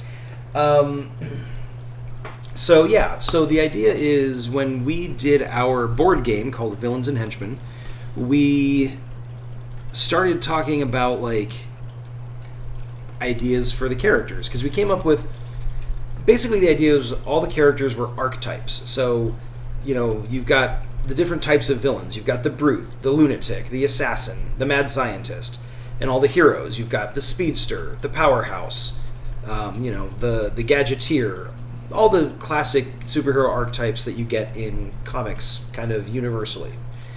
And so we have character designs for the cards, but we didn't assign them names, just the archetypes.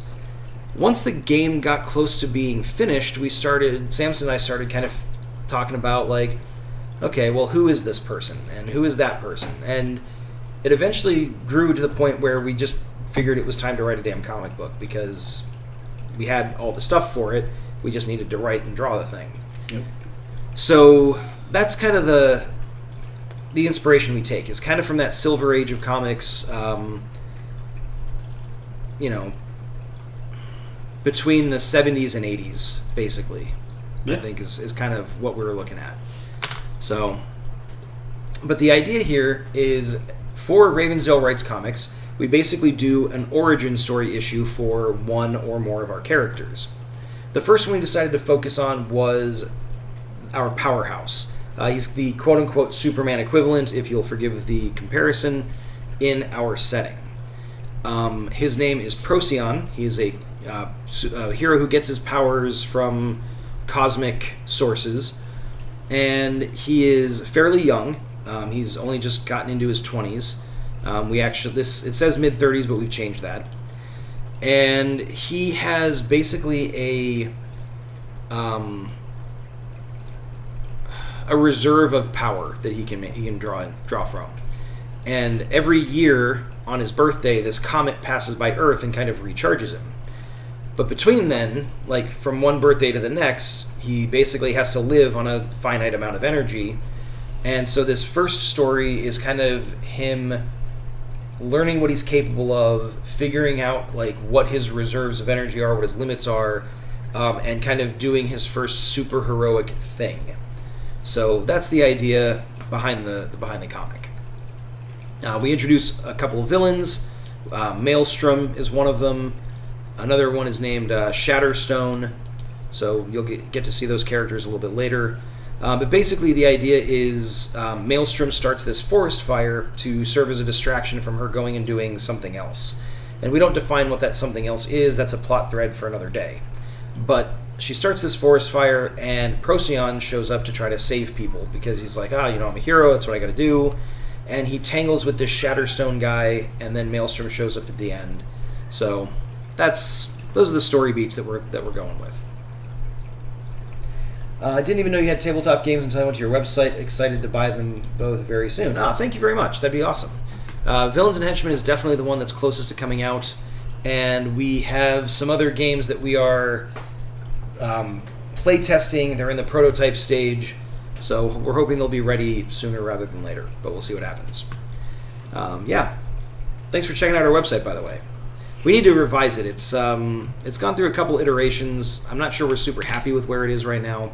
So we got to fix that. But those are hard to design and lay out. Yeah. We need to just pay someone to do it, but that costs a lot of money. We don't have that kind of money right now, so we'll get around to it eventually. It's not a priority right now. So getting into the pages. So you've drawn layouts up to page 6? I might be past that now. I'm not sure because I haven't touched it for a little while. I've been focusing on this, so. I know you did the one of the There. Hey, Varied Machine. Thank you very much for the cheer. We appreciate Awesome. that. You had 5 bits. Hey, we'll take bits. Yeah. Bits are always good. Yeah, I think I'm up to... I'm at least halfway. I want to say I'm like at 13. On Really? Layouts, yeah. Okay, he's been holding out on us. I know that he was up to page 6. On layouts, on the smaller layouts. Still? Yeah, okay. Man, I'm telling you. Banagirl says back, welcome back. Hopefully Leia had a good walk. Varied Machine, I only gave 4 at first. Oh, well, thank you for the extra bit. Nice. How dare you hold out on us? We're going to turn you upside down and shake you for bits. Alright, well, here's the thing. We want to be really careful about rewriting too much if layouts are kind of in the works for up through page 13, because we don't want Samson to have to rework those layouts as much as possible. So we'll go through and we'll take a look at the general flow. Mostly we'll look at dialogue, I think is the key thing here, because when I'm first kind of starting out on a page and kind of getting a scene figured out, the dialogue usually takes a back seat for me. So let's review that at the very least. So page 1, we've got Commander Rockwell. This is Procyon's father, out on a spacewalk. He's an astronaut, in case that's not abundantly clear. Alright, so the asteroid's coming on fast. I'm going to say Rockwell, just because it's less confusing that way. Roger that, Chops. I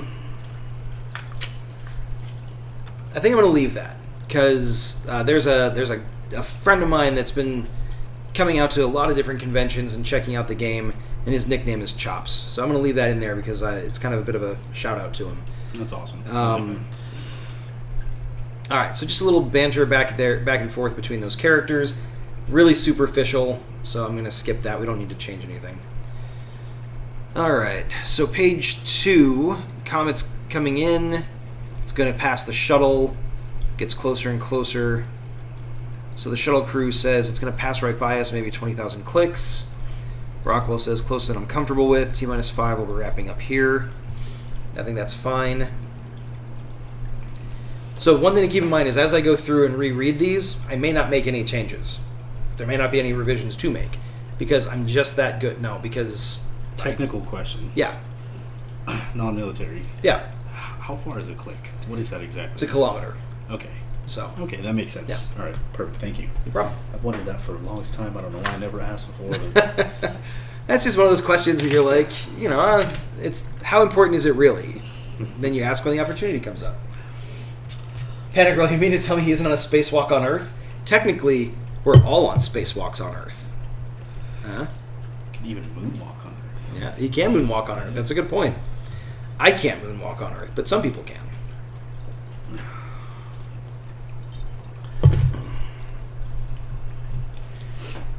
And then panel 2, it's coming in faster than we calculated. Get on board now. Thought you said it was 10 minutes out. They didn't actually say that.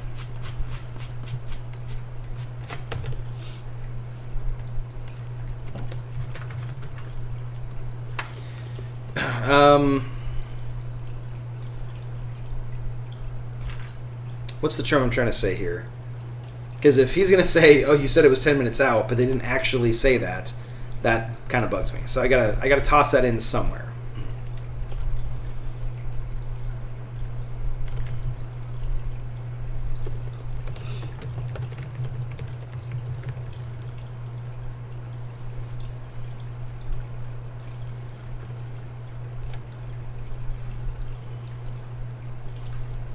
All right.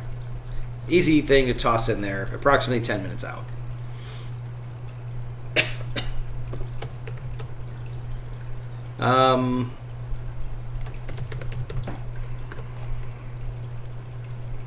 Approximately 10 minutes to flyby. All right, cool. There we go.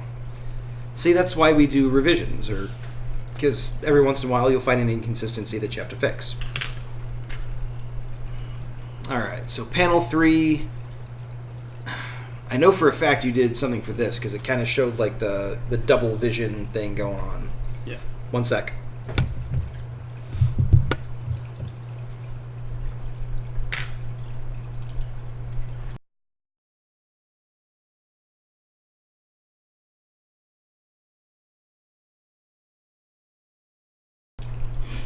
Sorry about that. I always try to mute my coughs, and my microphone didn't want to mute, so I had to do it the other way. All right. Your water bottles are out of control. Yeah, Samson's is huge, and mine is just fancy. I'm trying to make a switch from a soda intake to water. So Sadly, my water bottle is empty. That's a good switch, actually. I need to make the same switch over. I drink a ton of water, but I've really increased my soda intake recently as well. So I need to keep with the water, and I need to ixnay the soda, because that stuff is bad for you. Yeah, I don't drink water ever. Like, that's the only way I get water is through soda. I mean, I drink it's too much, and I just want to start eating healthier. So yeah, I'm trying to see how it goes. That's the key. So, all right. So, panel 3, he's working. His Geiger counter crackles. I used the very specific sound effects, crackle and other Geiger counter sounds, to indicate that I don't know what else a Geiger counter sounds like. So we'll have to do some research on that, but it gets the idea across. And then he says, Geiger counter's going crazy, starting to get some visual anomalies, my head's spinning. You got the dramatic ellipses in there in true comic book fashion. Going into page 3, it jumps a year into the future. Oh, hello, Ayla. I have a cat again. Come here. Hi. I know. Just come say hi. Hi, everybody. This is my cat, Ayla. She's beautiful. You can see she doesn't really like being picked up, though. Come on. Oh. She abandoned me. I committed a grave sin. She'll come back, though. All right. So it jumps a year into the future, or 2 to 3 years later, excuse me, and we get a funeral scene. There's not really any dialogue in this. It's basically just showing little snippets, kind of like a montage of things that happened in Procyon's life. So it's his father's funeral. Commander Rockwell has passed away due to radiation poisoning from his spacewalk and his near miss. My wife will love that term, with the asteroid or the comet, excuse me. Then a year later, we've got basically a sequence of panels where where Procyon is riding his tricycle, and he crashes into a tree, and he gets up, and he's fine.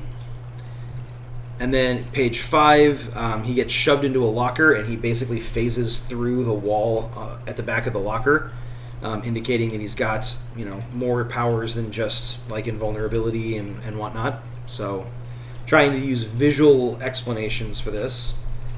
We're going to need a montage. Varied Machine's water, tea, coffee, and tequila is all you need in life. I'm not sure about that. Water and tea, yes. Coffee and tequila, meh. I'm okay with everything but the coffee. And then Veridol says, not raining. Oh, yes. We made a note on that panel that it is not raining during the funeral scene, because, even really good directors and whatnot will fall for this, where, you have to have rain during funeral scenes because it makes it seem sadder. It's like the world is weeping for their loss. It's like, oh my God, just shut up. Like sometimes during a funeral, it's going to rain. Sometimes it's going to be bright and sunny. So we decided that we wanted to make it bright and sunny, and that was just our note to remind us of that when Samson went through and did the art. So yeah, that's the entirety of page 3. There's no dialogue. All the action is pretty self-explanatory. Actually, I really like the way Samson did the art for this last panel of him falling back through the locker, because he kind of shows the cross section of the wall, and then you see him on one side and then his arm on the other side. And it's really well done. I like it a lot. I feel like raining just makes it more suspenseful depending on the story, but I understand the direction. Panther says every funeral is raining. One of my best friend's funerals was 105. First off, I'm very sorry for the loss of your friend. But that's for me, 105-degree weather is worse during a funeral than raining during a weather. Because 105, like, everybody's miserable already, and the heat just makes it worse. At least with the rain, it's like, I don't know. It doesn't bother me as much, but I'm kind of a water guy. I like water a lot. You're a water bender. Yes. Yeah, I agree. The heat is more miserable. I feel like raining just makes it more suspenseful depending on the story, but I understand the direction. Yeah, and I agree with you, but I feel like, to me, I think the juxtaposition of everybody being in black, all somber and everything like that, but it being like a beautiful, bright, sunny day, clear blue skies, I feel is more poignant because it's like, it's kind of saying the world goes on no matter what's going on with this particular group of people. I don't know, personally. Again, it can be raining during funerals. I just don't think every funeral has to have rain from a narrative perspective. Going into page 4, we've got some more like coming of age stuff, different events that show his powers coming into power. No, that's not the right word. Anyways, his powers developing. Puberty power. Yeah, exactly. So we see him like as a teenager, kind of 16-ish. He's helping his auto shop teacher to repair a car. And he basically this is where we first kind of hear him start talking. He says, I was 16 when I first used my powers intentionally. The thing is, he's narrating this because at the end of the comic, he's basically introducing himself to a group of other heroes. So he's kind of like telling the story of where his powers came from and kind of his experiences leading up to him meeting them. So that's the idea here. So then Mr. Nichols says, I'm going to need you to turn the crank on that engine hoist when I say so. Procyon's narration, calling back to the panel 1, says it went about as well as you would expect as he grabs the chain and he pulls it. And instead of turning the crank to lift the engine, he is strong enough to do it himself. And so because it pulls free early, it unbalances the chassis on the car. Mr. Nichols says, what the hell? And then the chassis falls and crushes his leg, so he screams. And then the narration, it was a lesson that hurt to learn. I just regret it wasn't me that got hurt. So, again, I think that's pretty good. I don't think there's any rewriting needed there. Thank you was quite a while ago, but thank you. Without the rain, it makes it seem more like a celebration of life. I appreciate that. That's a good interpretation. For any funeral, I'd love everyone to not wear black, but anything vibrant and celebratory. To dwell on a death is not a proactive state of mind. Yeah, I can agree with that. But everybody grieves differently. It's kind of a weird thing where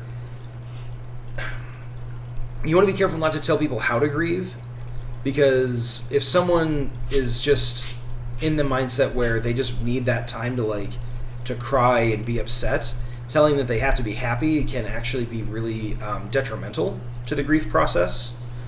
So it's kind of a weird thing where it's like you want to honor you want to honor the request of the person who passed, but at the same time you got to consider the people who are still living and kind of how they're dealing with the situation. So Panic Girl, I just flat out don't want a funeral. Cremate me quietly and let people deal with it how they may. Yeah, and that's definitely one way to go about it. I mean, personally, when I die, I expect to be cremated, my ashes divided up into 8 equal parts. I want each part of my ashes to be taken and fired from the deck guns of a battleship into one of the 7 seas, and then the final needs to be launched into space and jettisoned to the tune of Billy Joel's Piano Man. So, just a small funeral. Nothing complex.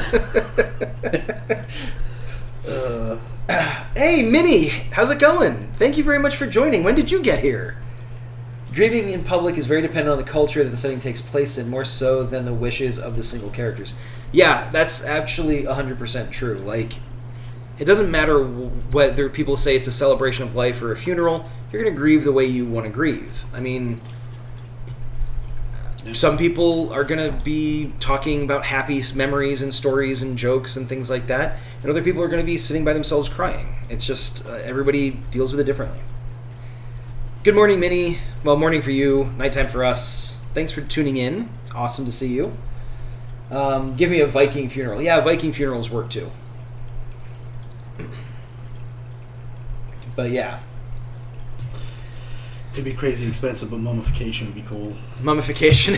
You want a new pyramid built and like... No, I don't care about the structure. Just the mummification process itself would be kind of cool. But yeah, but the thing is, you have to find someone who can like place a curse on your resting place so that you can come back as a mummy if people disturb you. Yeah. Which is kind of difficult these days. I don't know many like ancient Egyptian like soothsayers or priests that can really put a good death curse on something. Yeah, but I mean, if you can't come back, it's not worth it. I mean... That's true, yeah. That's a good point. So yeah, mummification, full military honors, being shot from, battleship guns and shot into space. It's all good. Actually, in reality, if I ever die, because, who says that we're not in some elaborate simulation where I will live forever? If and when I die, I just want to be cremated, and I want to. There's a service that will actually like get your ashes and mix them in with like soil and plant a tree. Yeah, that's for me. Yeah, the seed urns or whatever. Yep. Yeah, that's pretty cool. That's for me. And then I can come back as a treant to crush my enemies. No.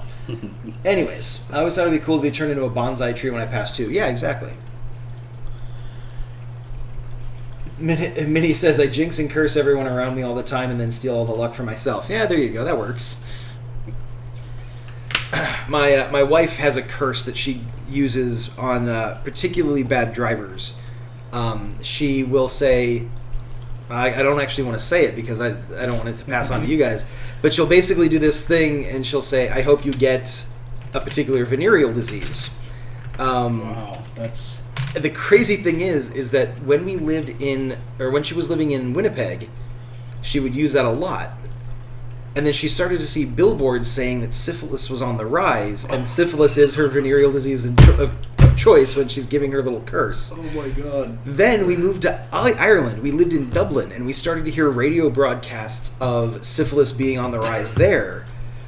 Like, I swear to God, her syphilis curse works, so don't piss off my wife. Wow. That's crazy. Catch her really syphilis? Yeah, syphilis. Hey, on the plus side, syphilis is fairly easily treatable, as long as you catch it in time. Or you could just drive like a human being. Yeah, well, if you just drive like a reasonable person, then she doesn't curse you, so it's easy. Yeah, my wife is... she's awesome. Savage. That is a great story. So yeah, Mr. Nichols screams. Procyon kind of reflects on it. Nothing needs to change there. Page 5, we get him flying. It says, first time I intentionally manifested a power rather than letting instinct guide me, I flew. And then he is flying up, and then panel 2 is him plummeting back to the ground in a sequence of images and, breaking some bones. So in this particular case, the reason he breaks bones on landing is because he used most of his energy to fly, so he didn't have any energy left to protect himself. So we see him being picked up by paramedics, and his mom is like kind of there trying to see what's wrong. And the narration continues. It's also the first time I really learned that I had limits, a reserve of energy. When it was gone, I was just an ordinary kid. It also taught me that even when I am the one getting hurt, others suffer if I'm not smart about my powers, because now his mom is stressed out, she doesn't know what happened, she's freaking out. So, and then it kind of ends with him sitting like all laid up with cast on neck brace, all that stuff, and his mom standing behind him, supportive but also slightly judgmental, as parents can be. So that's the idea. They aren't using their brains properly anyways. Remind me to stop stalking you? Whoa, wait a second. I reserve it solely for terrible drivers. That's funny. Panic says, I really like that his powers run out. Yeah, that was a big thing for us. Like, I've talked in previous streams about how much I like Superman as a character. And I think he works perfectly fine at the power level he has, as long as he's in the hands of a good writer who can really capitalize on what weaknesses or vulnerabilities he has. And I'm not talking about kryptonite. And I just feel like that doesn't happen very often with Superman. So we wanted a character that was kind of like that. He can do incredible, powerful things, but he's got a limit. And so he has to ask himself, is it worth going all out in order to save, the day this one time? Or should I kind of reel it in and try to hedge my bets and, try to win just expending the least amount of energy possible, running the risk that he doesn't spend enough energy and fails? Or that he spends too much energy and doesn't have enough to save people on another day. So that's kind of the idea that we had when we were writing and designing this character, is that he's not all-powerful, he's got finite power levels. He's on a budget. Yeah, he's on a budget, exactly. I think all millennials can kind of relate to that. I'm loving the character progression. Thank you, appreciate that.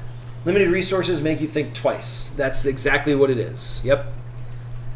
Creeping, definitely creeping. Peeking around the corner into my office, just staring. Wow, that does sound kind of creepy. We're learning things. We are, yes. Syphilis and creepers. Yeah.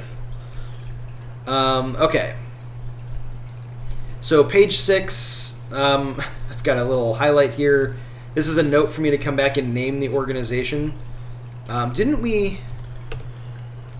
Legacy Incorporated. I think that's what we were going to call it, right? Yep. Legacy Incorporated, yeah. Alright, so basically Arthur, he's kind of mastered the flight thing a little bit. So he lands on the roof of a building next to a skylight wearing a black hoodie. He's got military fatigue pants on. And he basically is here because he's trying to steal some equipment from this laboratory to try and build himself a suit. So he jumps up, lifts up the skylight, drops down, and narrates, "In keeping with my habit of making bad decisions, I tried to steal some gear to make my first costume." Next time, he jumps up on the roof, and one of our other characters is already waiting for him, basically leaning back against a railing, kind of just watching, waiting. She's actually the lady who owns the company, and she is an adventurer, a hero from a few decades prior. So, turns out the company was owned by a high-flying adventurer from a previous era. And next he says she had taken a keen interest in me and my abilities and was watching me closely. So then it goes to him being in full costume, sitting on the roof. So it says, "Once I learned to trust her, she set me up with my costume and my armbands. We've been friends ever since. I had thought getting my costume would clear things up, but I felt lost all over again." So basically, he wasn't really looking past getting his costume. He was just focused on, like, well, I've got superpowers, I need a superhero costume. He got it, and then was like, now what do I do? Kind of like someone getting their first job and then being like, is this it? I thought this was going to make my life so much better because I was going to have money and stuff. And it doesn't quite work like that. I like big corporation, very tongue-in-cheek. Yeah, it was a placeholder. Weird facilities guy. Wait, there's a weird facilities guy? You're going to have to tell me more about this, Kashura.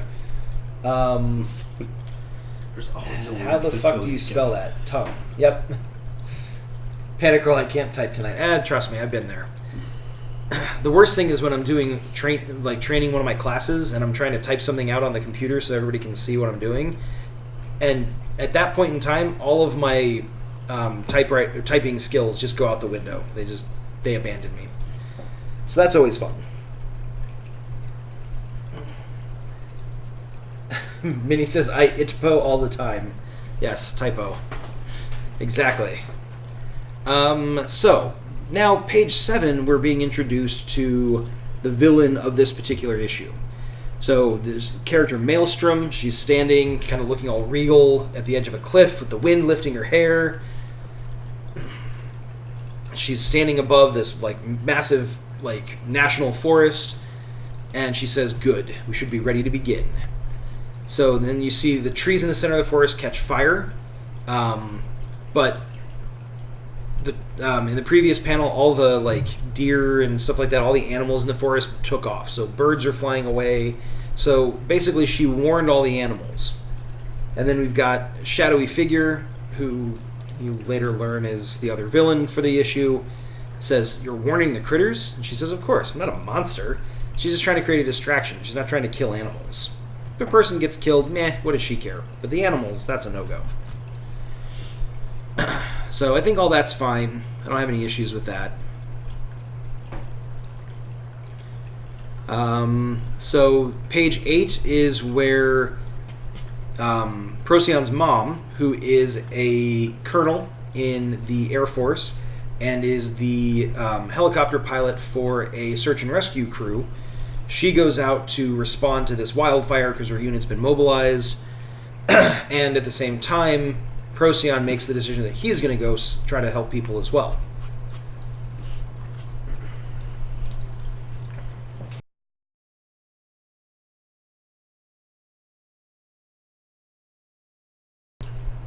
Sorry about that. I ran out of water and it's catching up to me. So,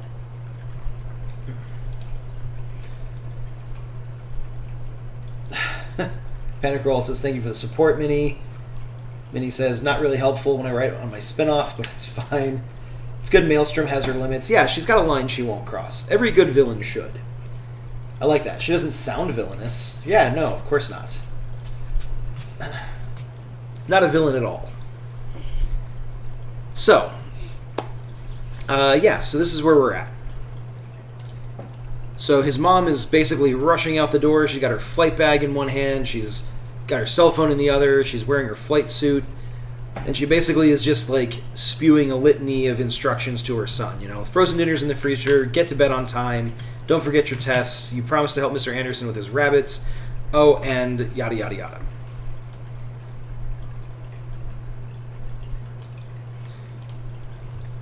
So with my writing group that I sometimes show my work to, they said that the way it ends with just the "oh and" is a little bit abrupt and people would be looking for a continuation.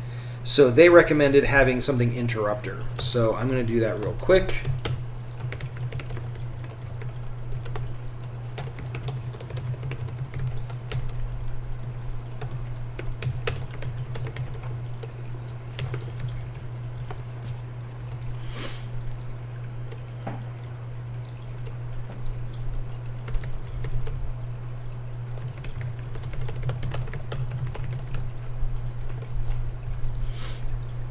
All right. What's a writing group? Like a book club for writers? Yeah, basically. Every Tuesday night, some very good friends of mine and I will do a Discord chat, where we'll basically be on a video call with each other, and we all share whatever it is we're working on at the time, and we'll read a section of it, provide feedback, and then we'll read each other's stuff in turn. I don't get involved with it as often as I probably should, mostly because I just feel like I don't have anything worth sharing, which is weird considering the fact that I'm sharing it publicly on stream. It doesn't have to make logical sense, just my brain trying to undermine me, so just take it for what it is. But we've been doing that for a few years now. They're a pretty good group of creative people. I met them through my LARPing and D&D playing escapades. So, we're all very like-minded and have similar interests. So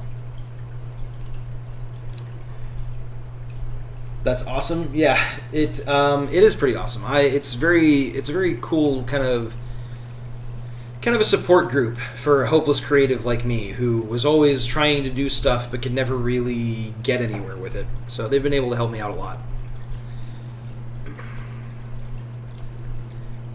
Maybe during a future stream I'll share some links to some of the stuff they've published. They've done some self-publishing and digital publishing, so I'll try to share that next time we come on, because gotta support my friends. Not you guys. I have to support my friends. You can support them if you choose to. It's not an order. Anyways, so his mom rushes out the door, And then it focuses on like a television set with the news anchor saying the Air Force has lent several of its search and rescue crews to the rescue effort, but authorities say the outlook is grim. So kind of just highlighting that, hey, there's an emergency going on. And then it cuts to Procyon soaring out of his window in his costume because he's decided that he's going to go try to help. So page 9, Procyon shows up at the fire in order to start helping. So he basically takes this first panel to kind of like, he kind of freezes to try to figure out like what he should be doing. So we've got a few panels showing him like surveying the forest. Second panel is kind of like a zoomed in panel of an RV in a clearing. It's got a family nearby and it's surrounded by fire. Another panel shows 2 mountain climbers who are basically clinging to a cliff face. Smoke is billowing up. The trees are on fire below them. And then another one is of fire engines with firefighters kind of carrying casualties and just swarming and kind of trying to fight the fire. And then it focuses on his face and shows him kind of like, you know, kind of freaking out a little bit. Like, I don't know what to do. So no real dialogue necessary there, so that page is good.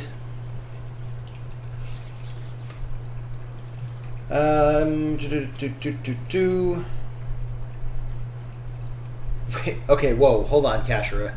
Totally off topic, I may have found an ASMR genre I like. Baking ASMR. That's fucking weird. I'm just gonna say it. ASMR in general is weird. But baking? That's hey, not that weird. If you're enjoying it, go for it. I guess it could be worse. It could be someone whispering into the microphone. They're probably doing that while they're baking. Anyways, Verid Machine says having a creative group of writers is so important in the process, being able to see all perspectives and points of view. Yeah, and it's the kind of thing where, like, when you're working on a project like this, you can't see the mistakes because you've spent so much time kind of laboring over it and whatnot, that when you go through and reread it, your brain fills in certain gaps where you're like, oh yeah, of course they're talking about this, because you know that that's what the intention is because you're the writer. So having other people read it and be like, wait a second, you jumped from thought A to thought D, where are thoughts B and C? It can be really important to kind of make sure things stay consistent and flow properly. So yeah, it's helped me a lot. Cooking Tree on YouTube. The recipes are great. Wait, I shall check that out. ASMR has aided my insomnia. Oh, really? That's interesting. Huh, I never really thought about it that way, but I guess, yeah, certain sounds would help you fall asleep. I like to listen to rain and thunder, so. Panic Girl says, please correct Air Force to Chair Force. No. Despite my, like, desire to do so, I can't do that. We're trying to pay respect to this particular character. Cooking looks to be Korean or English. It's hard to sleep to cooking shows, but I'll check it out for sure. But normally agree, I can't do the talking, whispering, or other mouth sounds. They're deeply disturbing. Yeah, it's kind of weird. I personally love the tapping and mouth clicking. The tapping I can kind of see. The mouth clicking is kind of weird, though. For me. Not trying to kink shame. Not kink shame. Not trying to shame you for, you know, the fact that soothes you. It's just, it doesn't do the same for me. Army is better than Air Force. Yeah, but Marines are better than Army, and Navy is better than Marines. So I don't know if you really want to celebrate being in third place. That's all I'm saying. Oh, shots fired. But the sound of sugar being mixed with eggs or the sound of a spatula scraping the sides of a bowl is very nice. Kink shame, laugh my ass off. Lies. I mean, on the baking thing, which is, you're just gonna be hungry when you wake up, like super, right? Yeah. You're watching it, going, I don't know. Chocolate cake sounds really. You wake up in the morning, going, I must have chocolate cake for breakfast. You know what might be kind of cool though is like that. I can't remember what it's called. There's like how you learn when you're sleeping, like picking up recipes that you never. Yeah, I don't know how I know true, this, yeah. but like that'd be kind of cool. It's like that that episode of The Simpsons where Homer tries to he buys a tape to help him lose weight through subliminal messaging, but they've run out of the weight loss tapes, so they send him a Spanish one instead. Right. Yeah, nice. The next morning, Lisa's like, "How's the weight loss going, Dad?" And he answers her in Spanish. Sorry, guys. It's not like I'm watching ASMR porn. Hey man, you do you. We're all kinky here. Yeah, I mean everybody's got their thing, right? And that's the thing. I give people a hard time, but as long as you're not hurting anybody or anything, have fun with it. This is now a branch war stream. I mean, it's a pretty quick war. Navy is just better. There's nothing to discuss. If I watch the baking, I might have to bake a cake at 3 a.m. My roommates won't appreciate that. Yeah, using the mixer at 3 a.m. is not ideal. No, they're gonna appreciate a cake at 3 in the morning. They appreciate the cake, but not the noise. Right. Yeah. So. But the cake will make the noise better. Yeah, maybe. Depends on how good the cake is. That's true.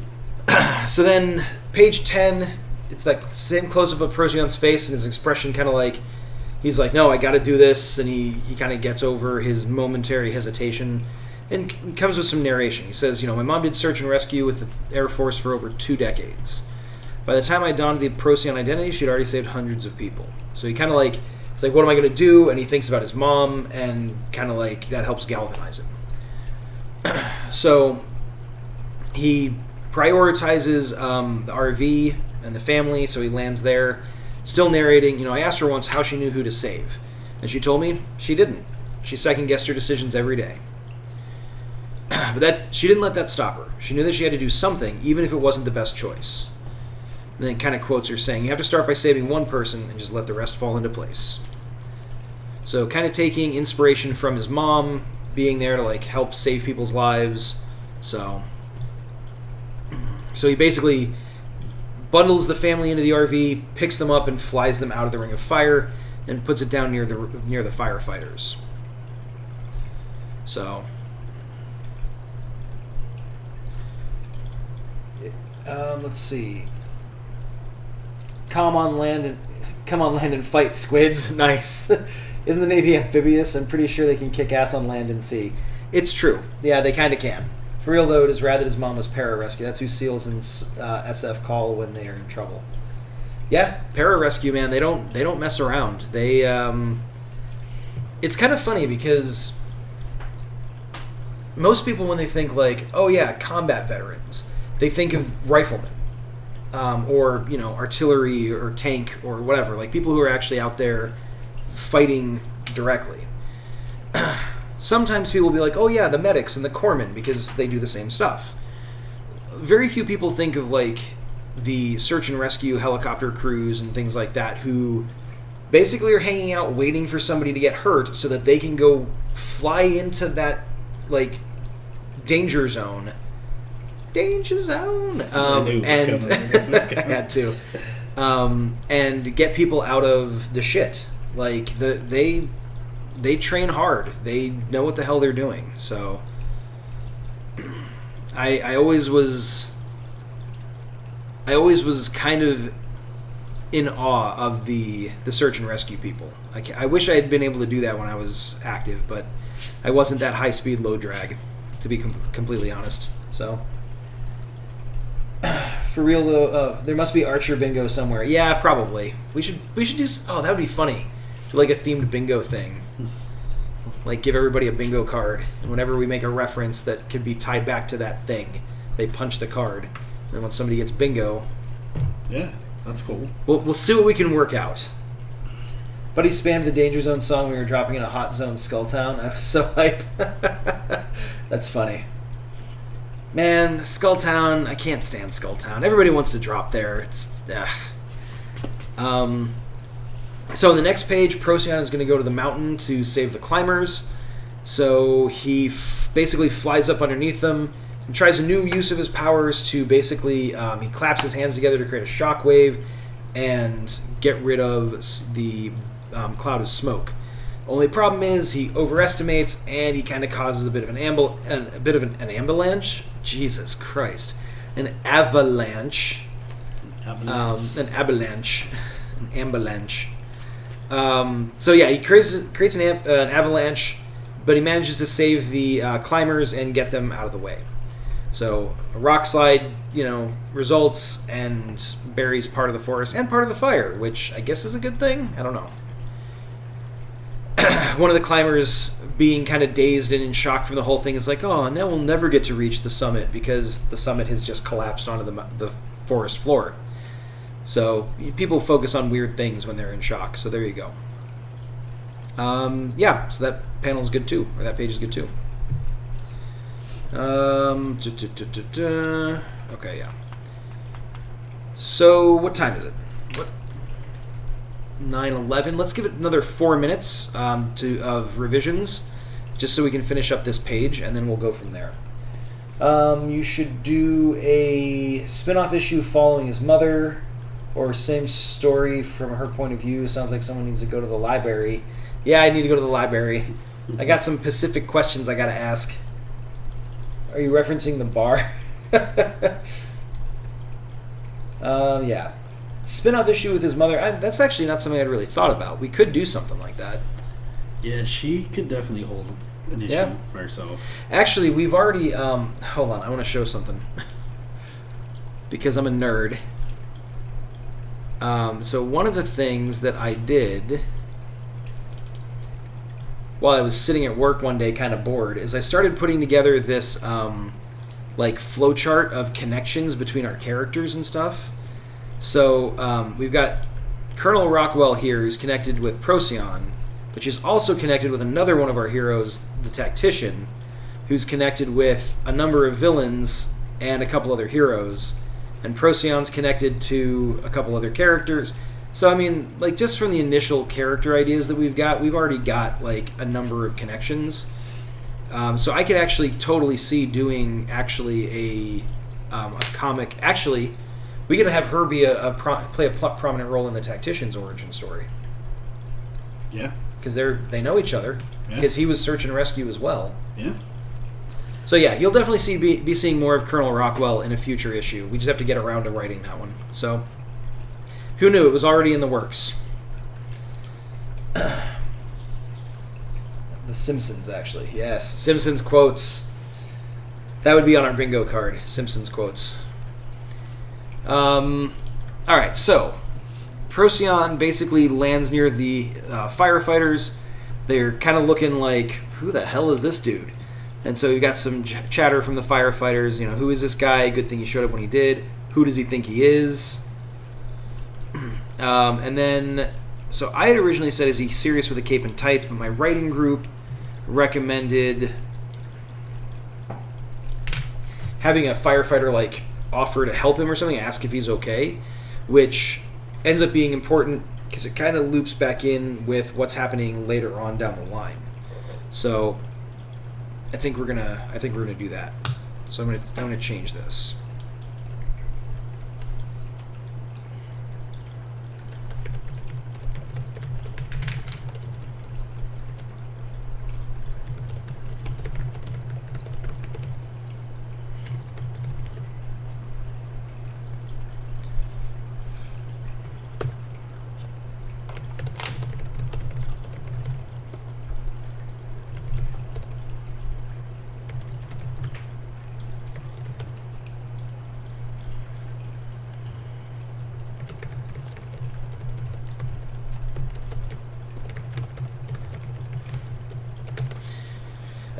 So another guy says, "You okay, tights? Looks like you could use a breather."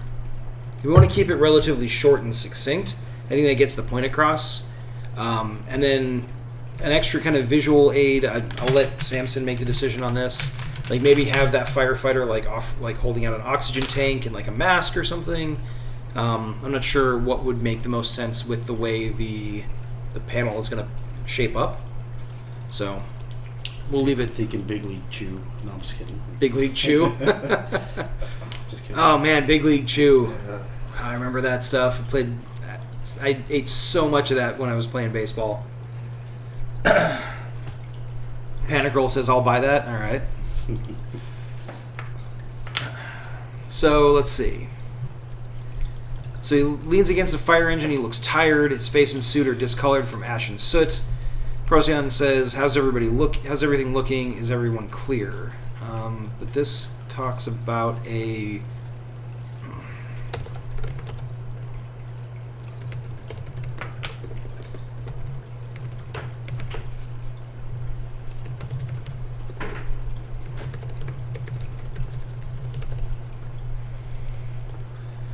looking astounded. All right. So he says, how's everything looking? Is everyone clear? The fire chief says, we're still waiting for a final report.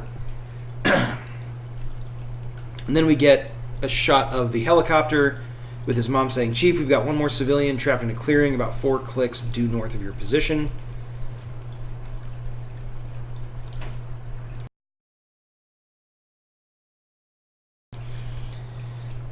Fire chief says, stand by, boys, get ready to gear up on his radio. Then Procyon kind of like pushes himself to his feet, and the fire chief says, oh, you got one more in you, son? And Procyon says, I'm on it, Chief. And then in the next page, he's going to fly off and go help the person. But I think that works. It keeps the dialogue relatively short.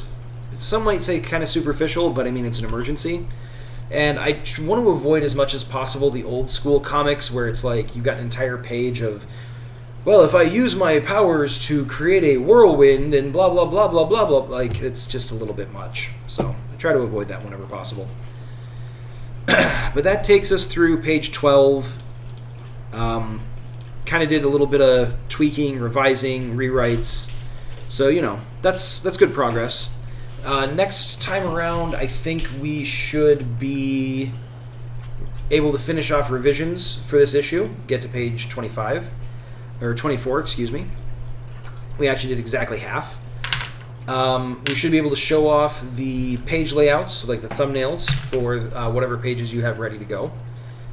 So you'll be able to kind of see it all taking shape on the page. That's the idea. So yeah. I don't know if you have anything you want to... No, I'm good. Okay. Yeah. Cool. Well, we do have... Well, should we show the other thing that I was working on? Should you and I talk about it before I show it on stream? Probably. Yeah, I guess. Okay. Yeah. Sorry, guys. You don't get to see it this time around. Next time. Samson, gimme. I'm almost done. I just gotta throw the... I can't do any more with the pencil. I have to use the paint. So I gotta get these little red... the letters that are all around painted on, and I've got to fix these feathers and these feathers, and that's it. It's done. And then I gotta crop it and get it all ready, but looks fantastic. Thank you. I am suitably impressed. Panic Roll and Veered Machine both say show it. Alright. It's a quick preview. That's all it's going to be. So the next thing that we're going to be working on is actually introducing 3 heroes. Right now we're using the working title of the Dames as the name of the team. Dames is in like the lady version of a knight. So instead of saying sir, it's dame. But also kind of has some throwbacks to the... like 1950s kind of pulp film noir dame thing. So that's the idea. So it's 3 women.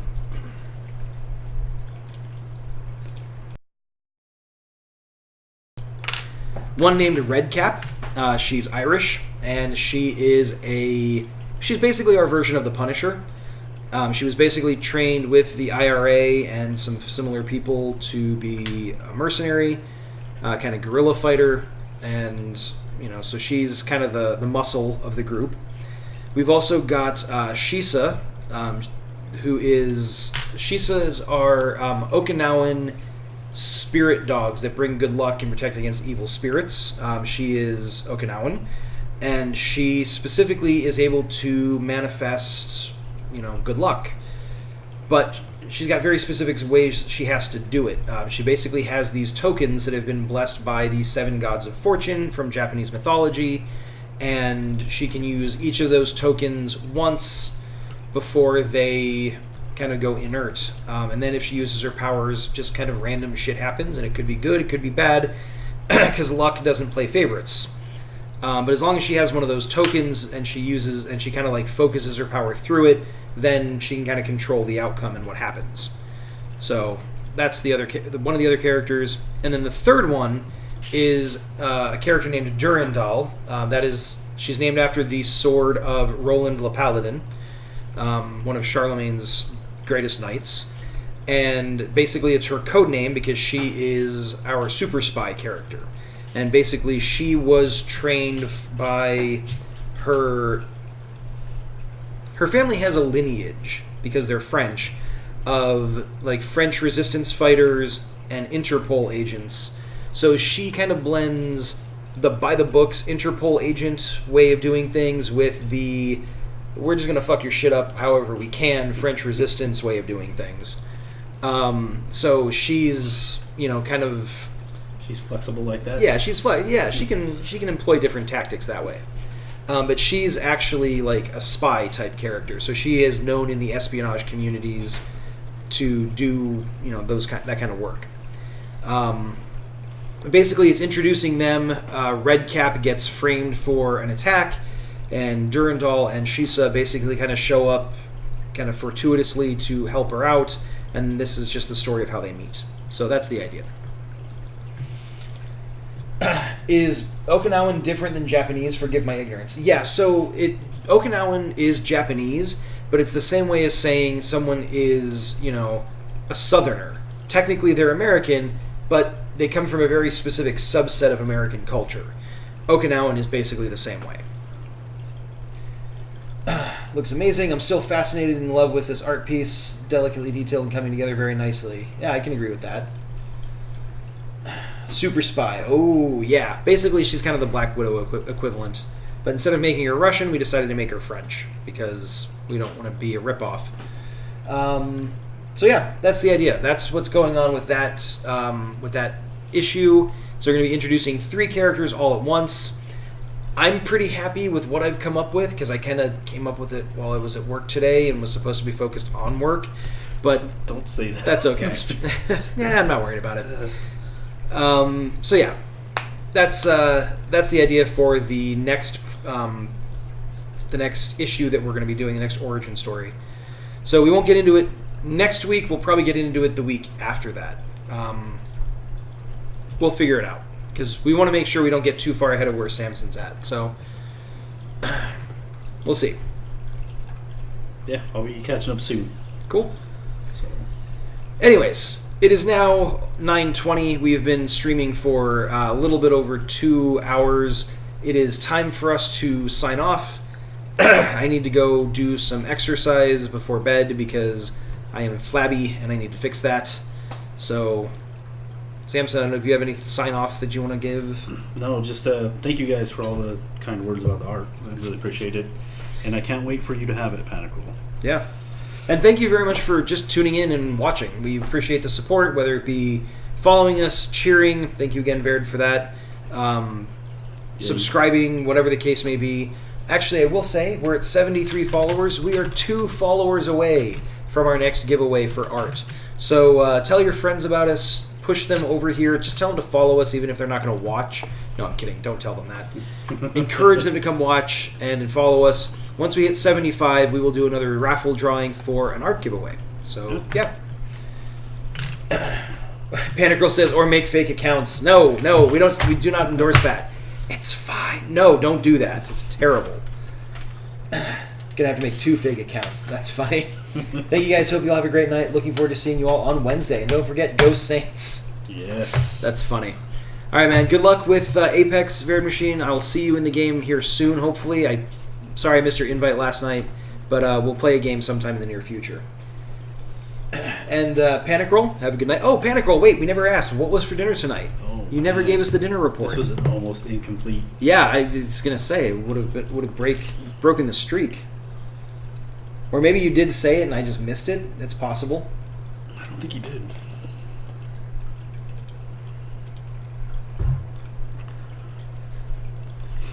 We're all waiting on carne asada burrito. Oh, you lucky jerk. Carne asada burritos are the best.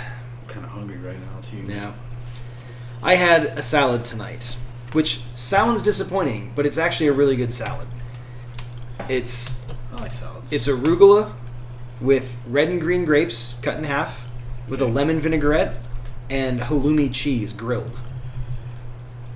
I'm not sure what halloumi cheese is. It's a really dense, salty cheese. It's kind of chewy. When you eat it, it kind of squeaks almost. It's so chewy. Okay. It's delicious. You grilled the cheese? Yeah, and it doesn't melt. When you grill it, it just kind of browns up really nicely. Nice.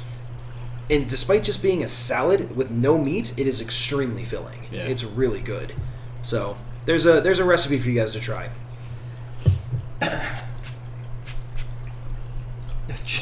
All right. Anyways, thanks very much, everybody. I will see you all on Wednesday when we play more Sekiro. And otherwise, just have a great night and a great day tomorrow. Yeah, see you guys. Peace out.